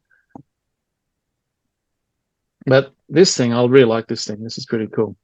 This reminds me of the old school VHSs. This is the thing that came out with the limited run pack. All right, So, yep. as you can see, it's huge. Oh, yeah. It's bigger than a VHS. It reminds me a bit like the VHS shell cases. It's bigger than your head, Steve. It is. Look at that, mate. So that's huge. And inside it, I don't know if it's going to come up well on the video, but it's all, material in there or felt. I don't know what that type is. It's pretty cool. Anyway, Nice. we got a pin, spell mark pin. There we go. Some more artwork cards from that postcard size thing like we get with Universe cards. So they're all scenes from the game. We've got the soundtrack, old school CD, and we've got a physical version of the game. So in this case, it was the Switch. Now the book hasn't been printed yet, but the printers actually are pretty much right next door to Art of Play. And so they're going to be onto that as well. So, yeah, it was a nice little visit down to Melbourne the other day and catch up with Ash. And, yeah, lots of nice Phantom goodies. Now, you will be doing a video of this, I'm assuming, for our website, going through it and stuff like that as well? I can do that if that's needed. Yep. There's a reminder on our chat as well. Yeah, very good. Very good. Yeah, I just thought, obviously we had a bit of an update last podcast. There was a couple of fans who were curious about an update. So we just thought we'll give you a bit of an update. There isn't an article, so to speak, yet because there's not really any official kind of news yet, but the podcast, we can kind of slip some of this type of stuff in. We might do a bit of an update on our website, just so that way there is something for people to read and look at as well. But it's not gone and forgotten. Like some fans have claimed that has happened. Like we said, there's 60 plus hours already that's been done with the edits and bug fixes, and by the end of it, it'll probably be another 40. So that's over 100 hours, which will give us a better product and hopefully make more sales as well. And the art book, which is the big coffee table book, will be out soon as well. And for those that are still on the fence with the limited run pack and all that, Steve will do a bit of a video for you to have a look at and drool over, so you can make sure you buy your copy. It is pretty cool. It is very cool. And this isn't the only project they're working on. Like he's got these Lady Death he's working on. He's got Danger Mouse. Those are like the console games. While I was there, he took a call about something else that's going on. So he's a busy fella. But we don't care about that other stuff. We're not a Lady Death podcast or a Danger Mouse podcast, as much as we enjoyed Danger Mouse as a kid and how much you enjoyed seeing Lady Death picking up stuff on the console. We're not really following that stuff. Yeah, fair point. But it was nice to play a demo of Lady Death. No, it's an interesting one with the game because, like most fans probably, who were dead keen on the game when it came out, I jumped straight into it when, and it was a year ago now that it was first launched, and enjoyed it well enough. Certainly love seeing the Phantom and playing the Phantom on screen, but was frustrated by the bugs and that sort of stuff. And so a lot of fans probably in the same boat. And then you put it, okay, I've played the game. There were some bugs. I didn't enjoy that. And then that's that sort of thing. And I think a lot of people probably had that experience, and it seems like have not gone back to it again. So it is, I guess, just that reminder to make sure, hey, it's not finished. It's not a standard, it's not a Phantom comic which has got spelling errors through it, and you go, oh, that's rubbish. You go back and you open it up, and the spelling errors are fixed or the bugs are gone. So it's a different sort of a product than I guess where a lot of fans will be used to, because certainly I don't have that experience of playing games and getting updates all the time. So certainly makes you want to jump back into it and enjoy a refreshed version of it. All right. Well, let's keep moving through the rest of the news here. There's a few more items that have come out in March. Now, the Comic-Con cruise that was launched out of America there has finished up and wrapped up, and fans have been there and sent through some photos. So I don't know about you guys. To be honest, the photos seemed a bit underwhelming to me in terms of if you were going there and you wanted to have a real Phantom experience on the cruise. But, without having been there, it's hard to say. But I don't know, what were your thoughts on the images that we saw come through? I think it's more than last time. Like, the Phantom was one of the main characters that were portrayed in the New Starger lounge. And they had a Phantom drink. So now we know what the Phantom would be serving Luaga when he comes over for a visit. He'll be serving him the Skull Cave Sour, which is well, that's to chase the milk stout. Yeah, which is a Buffalo Trace, lemon juice, Point Tria soda, simple syrup, and passion fruit puree is what a Skull Cave Sour is. And that would have cost you $17 US plus 20% added to the bill. That's an expensive drink. Very good. But yeah, look, I think there's some nicer photo. I think there's more Phantom than what there was last time. But yeah, it's good to see Comics Kingdom or King Features having an influence or having a presence. But yeah, I don't think you would go there just if you're a Phantom fan. No, it's certainly well, not from Australia.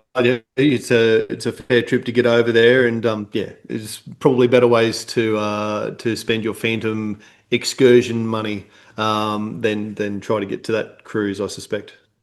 Yeah, but it's good to see the Phantom out there, because there would have been a lot of like normal comic fans. I reckon one of those pillows would look pretty cool though. The pillows with the Phantom on it. So, which one? Oh, yeah. I was trying to think, what's this circle thing? Is it a plate or coaster or something? Yeah, I think it's like a drinks coaster.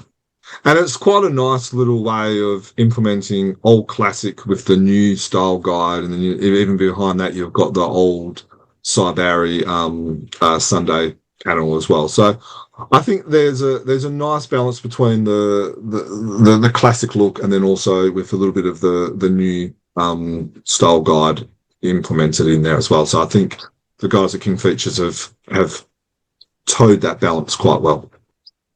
What's that? You're actually saying something positive about King Features? Yeah, I can say positive things when they do something good. They just got to do something good. Same as Frew. You just got to do something good. You got to give me my comics on time. I pay a subscription. I expect to get my comics on time. It's only the fifth time you've said this one today. Well, like at least yours have showed up. like I say to my kids, if you don't want me to have to repeat myself, stop doing it wrong. The funny thing is, like, as far as I'm as a subscriber, it probably doesn't, the immediacy of it isn't as urgent for me, other than I'm recording a podcast where I should have read them. But as long as they turn up at some point, so yeah.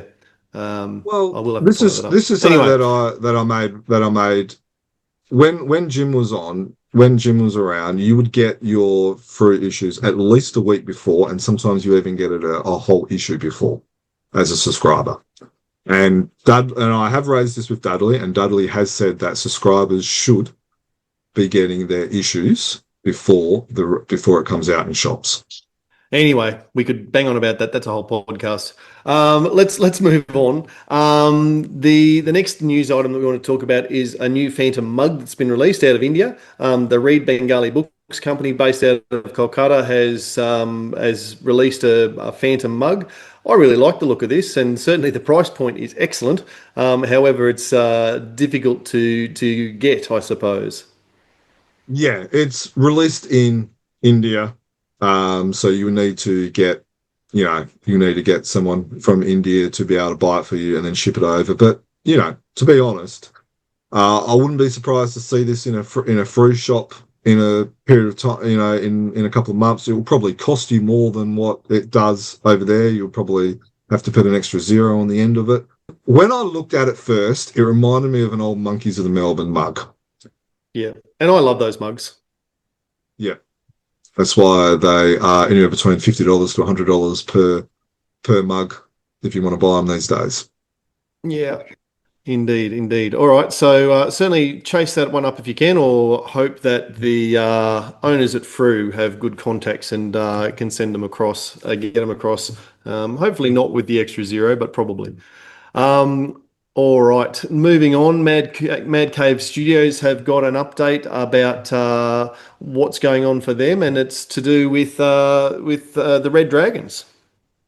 Yeah, their second one-shot has been released. We suggested this was going to be the case on our website. Suggested that they were going to be releasing 3 one-shots. The first one was obviously the Skyban.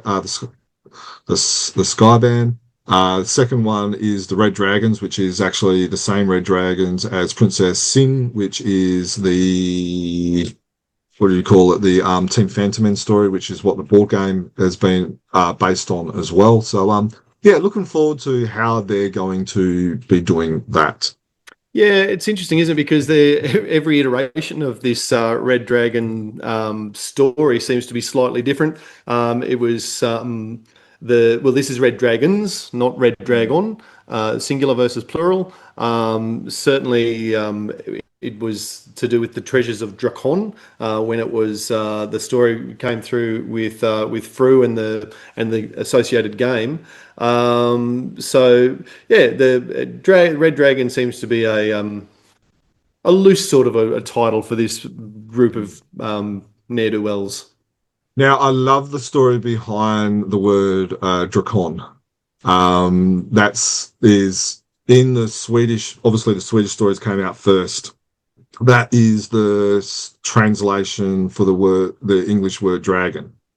But when Frew released it, they kept the name Drakon instead of translating it to Dragons Islands. And I think it was actually, from an editorial point of view, I think it was a better choice.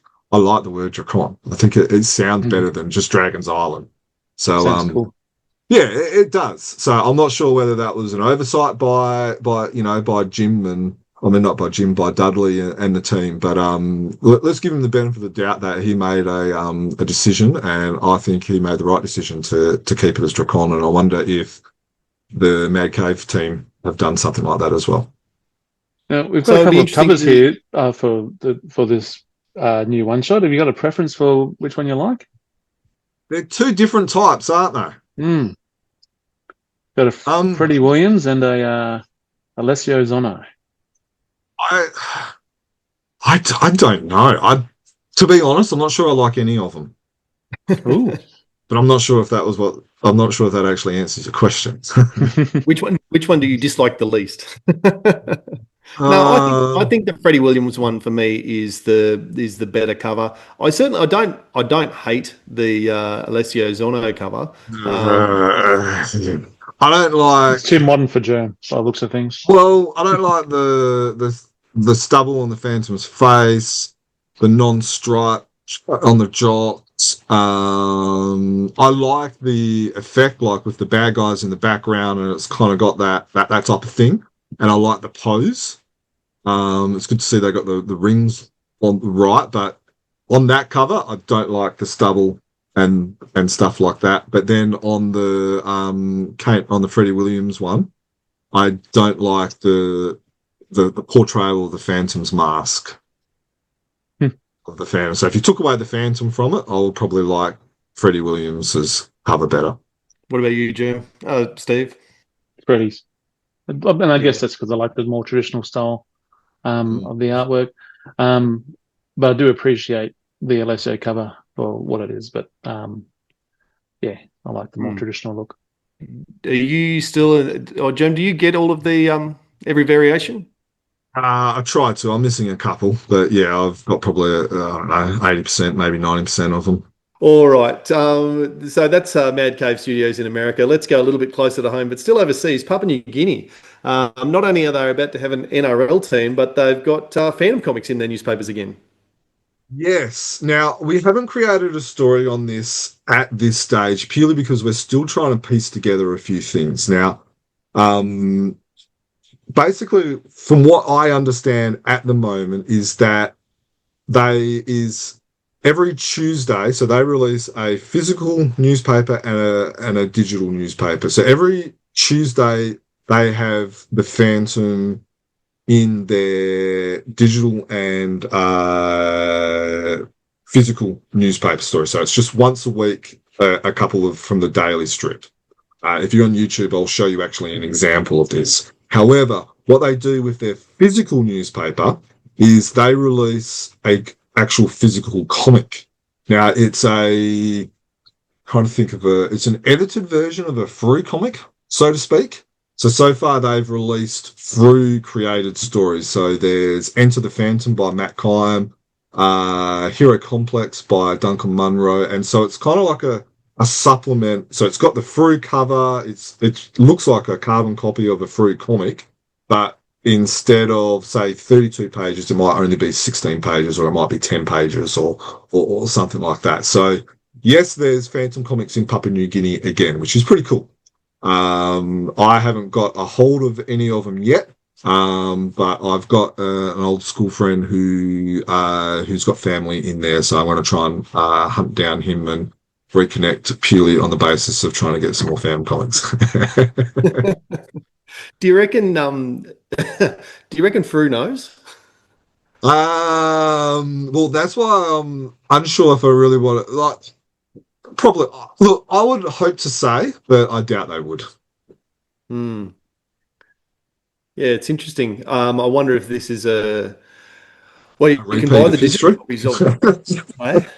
A repeat of history. Yeah, perhaps. Perhaps you can buy the digital copies of Frew comics now. So maybe someone in Papua New Guinea's got a Frew subscription, or more to the point, have gone and bought some digital copies of the PDFs of these stories.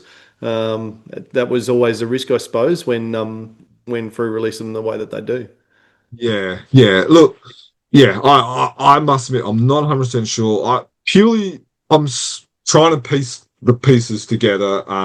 Because the way it was kind of announced was that these comics are actually in the digital comics, in the digital newspaper, which is not the case. It's actually a physical comic in your newspaper. So, yeah.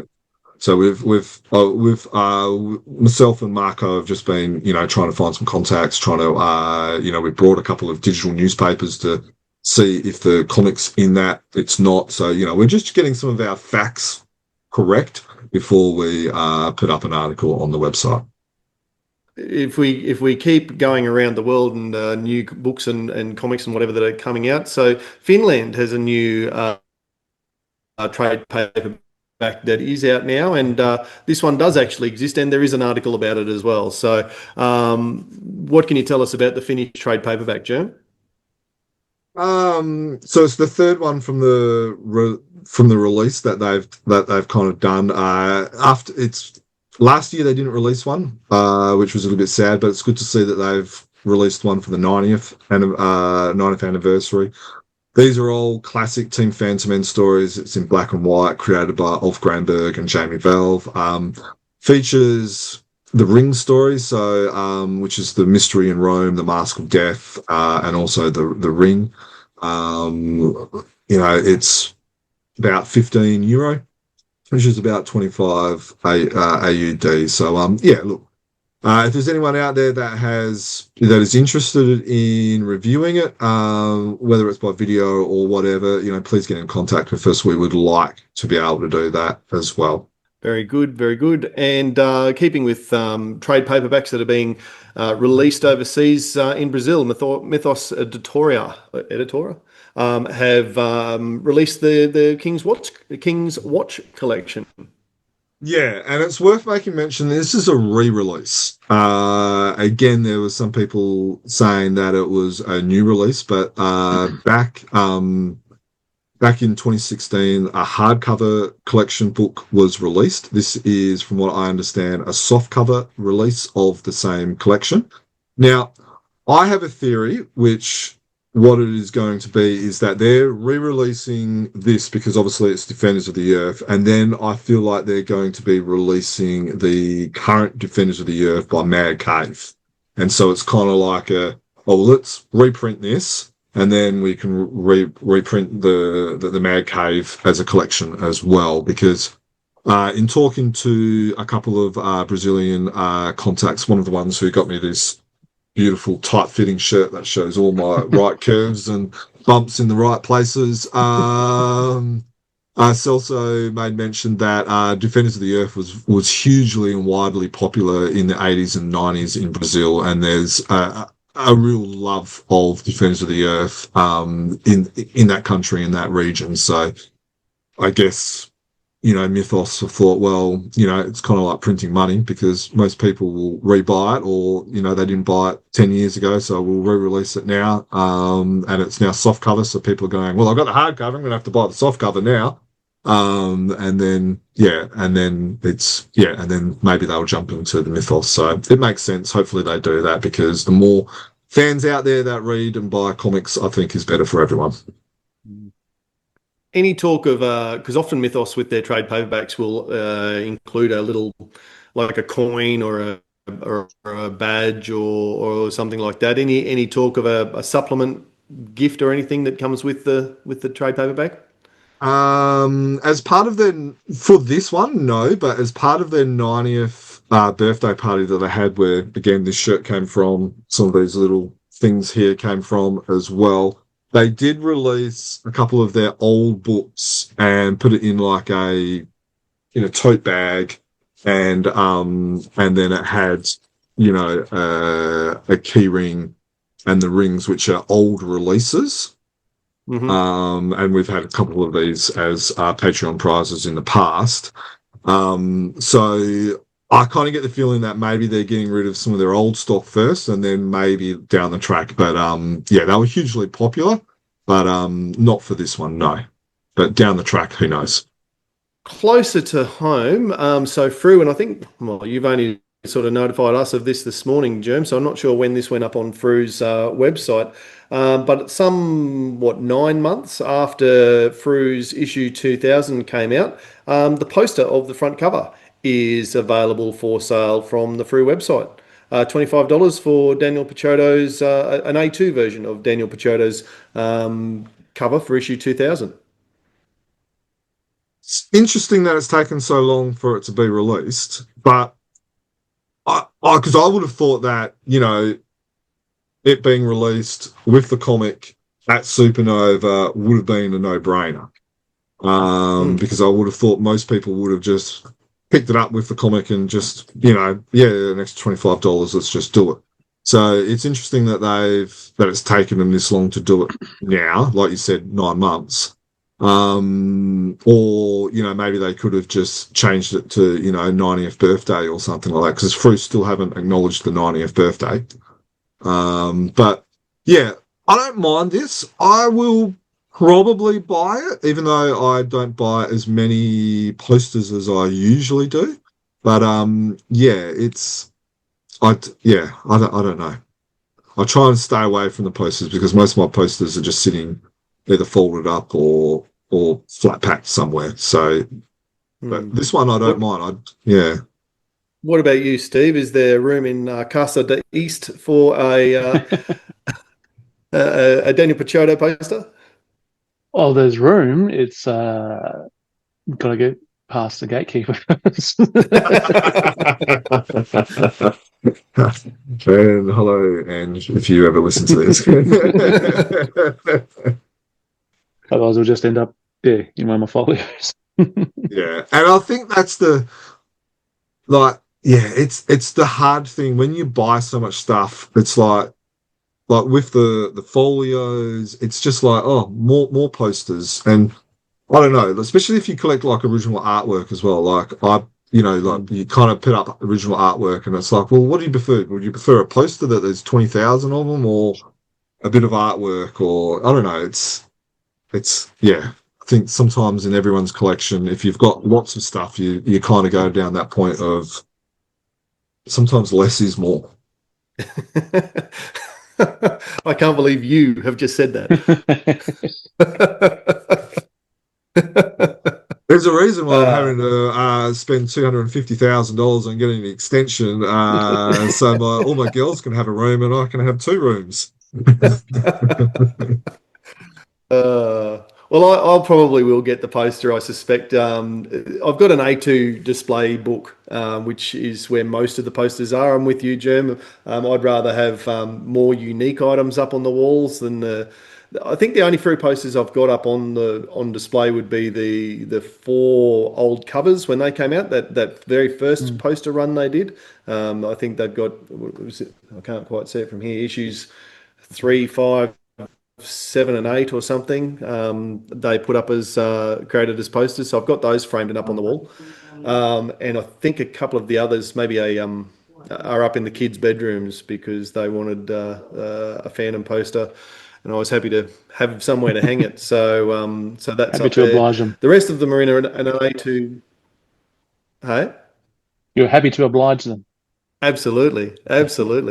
The rest of the posters are in an A2 display book, so I'll probably get this one and pop it in there, I suspect.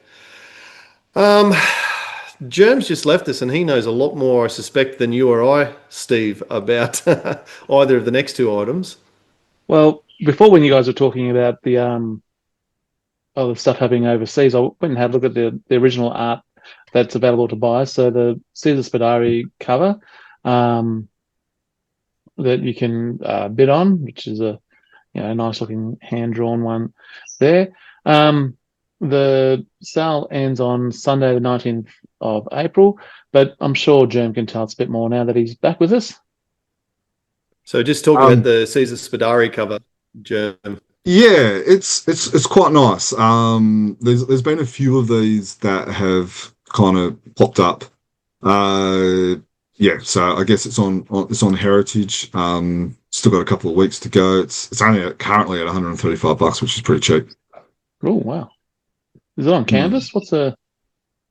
From what I understand, it's on Bristol board, so not on canvas, on things. So, but it's larger. It's larger than the one that was sold previously. And he didn't actually paint many covers as well. So, I can't remember what the last one sold for, but I don't think it will. If I had to put a value, or if I had to put a guess on it, I reckon it will probably go for around $500 to $600 US. But with today's economic uncertainty with walls and threats of walls and the price of fuel and stuff like that affecting things, and which has the downflow. I think it's worth probably more than that, but I don't think it will get much more than that, unfortunately. And what about the Alex Sanchez? Yeah. This is for the Dark Destinies series. What I was saying, Scott has been reviewing those at the moment. Now, I must admit, I'm not a huge fan of some of the art that's on sale, but the price point is a lot more affordable for people that are probably, want to. If you're wanting to get a little bit of an art, and this is, about $100 US, If you're wanting to get some art from the newer series from the Mad Cave and stuff like that, it's probably a little bit more affordable than a lot of others. And there's some good pages on there. There was one of Jeddah doing the 10 Tigers. There's some with the Phantom in every panel as well. So I don't know. There's I think Phantom art is definitely the interest levels has increased in the last probably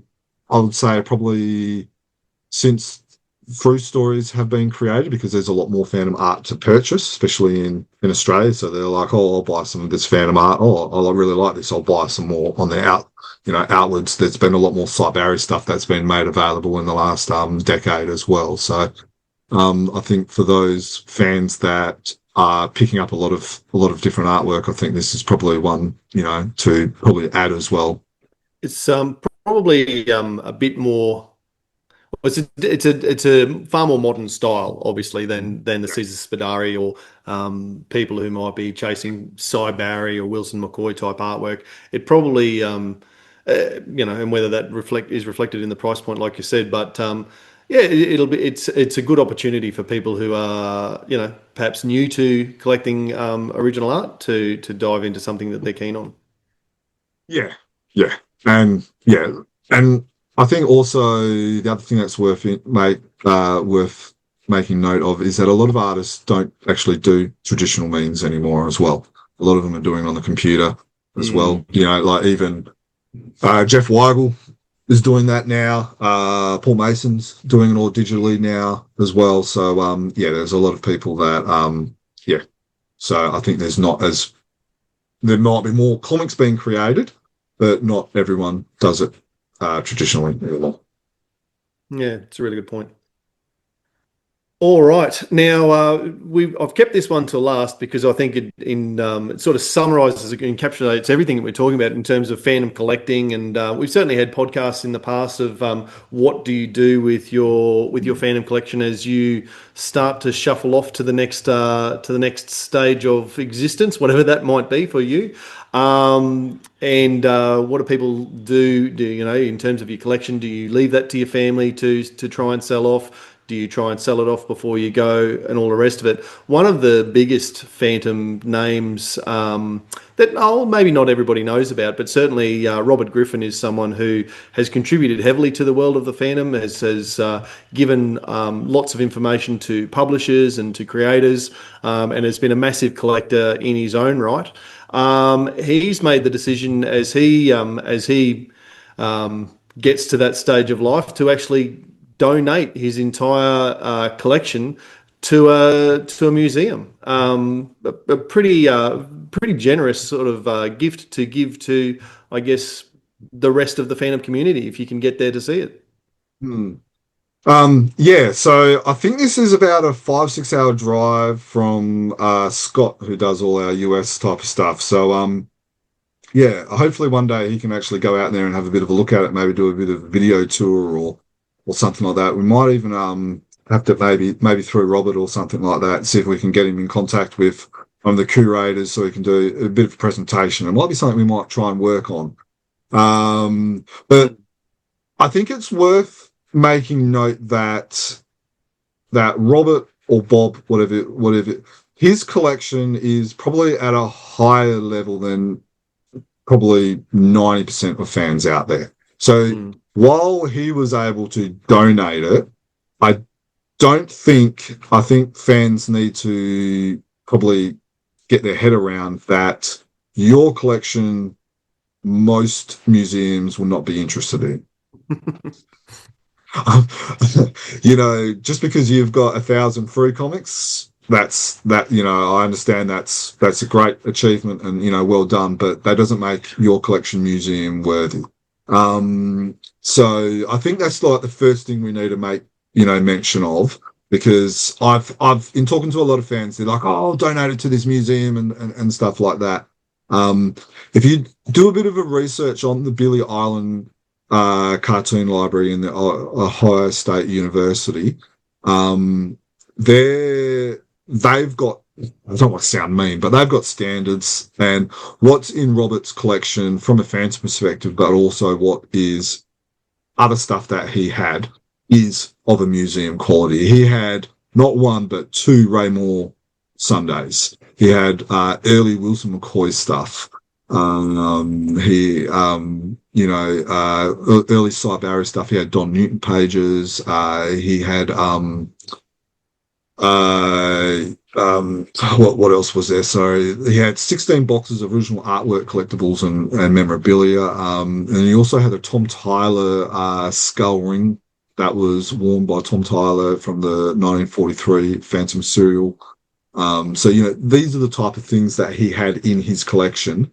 That is of museum quality. Look, it would have been, he could have set up some of his family by selling it off and dropping off, like raising probably $100,000 if not more for his family and stuff like that. But it's going to be able to be looked at, admired from a lot more people than it just being sold to our collections and other collectors in the US and stuff like that as well.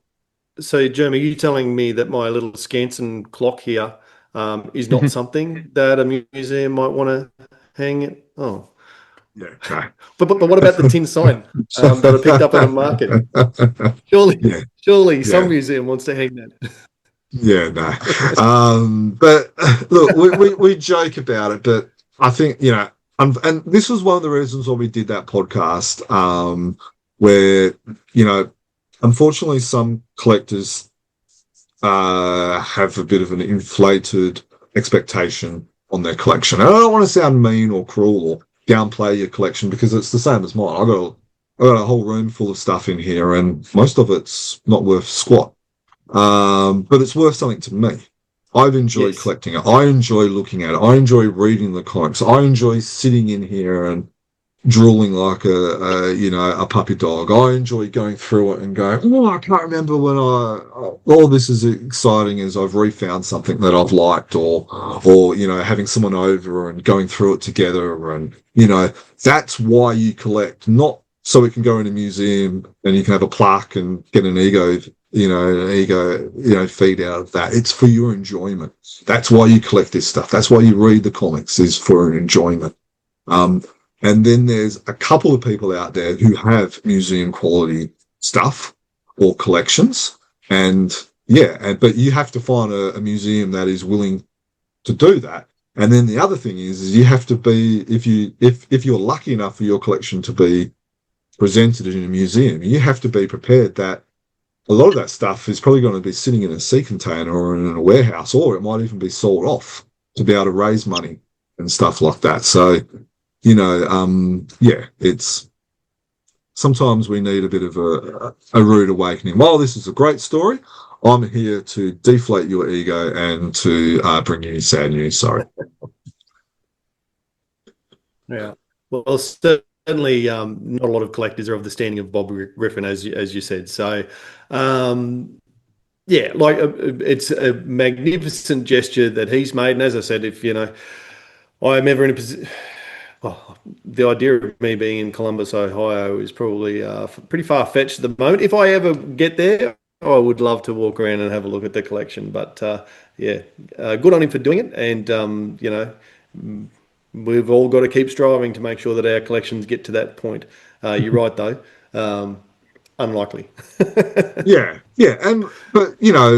Look, we've done podcasts on this. I can't remember the podcast number. We'll put up in the notes. It was with Sean and Nick. And we've done a couple of others as well. Look, go have a look at some of the podcasts that we've done when it comes to collections and stuff like that, because it is worth thinking about. We've got pages on how to insure your collection and stuff like that. It's an age-old discussion, age-old problem. What are we going to do? All right. Well, it's been a big Easter Monday. Really enjoyed talking about our collections and talking about our comics and that sort of stuff with you guys. It's been really good to dive back into the fandom world. And, we'll all just keep chasing that early Raymore artwork if we can find it.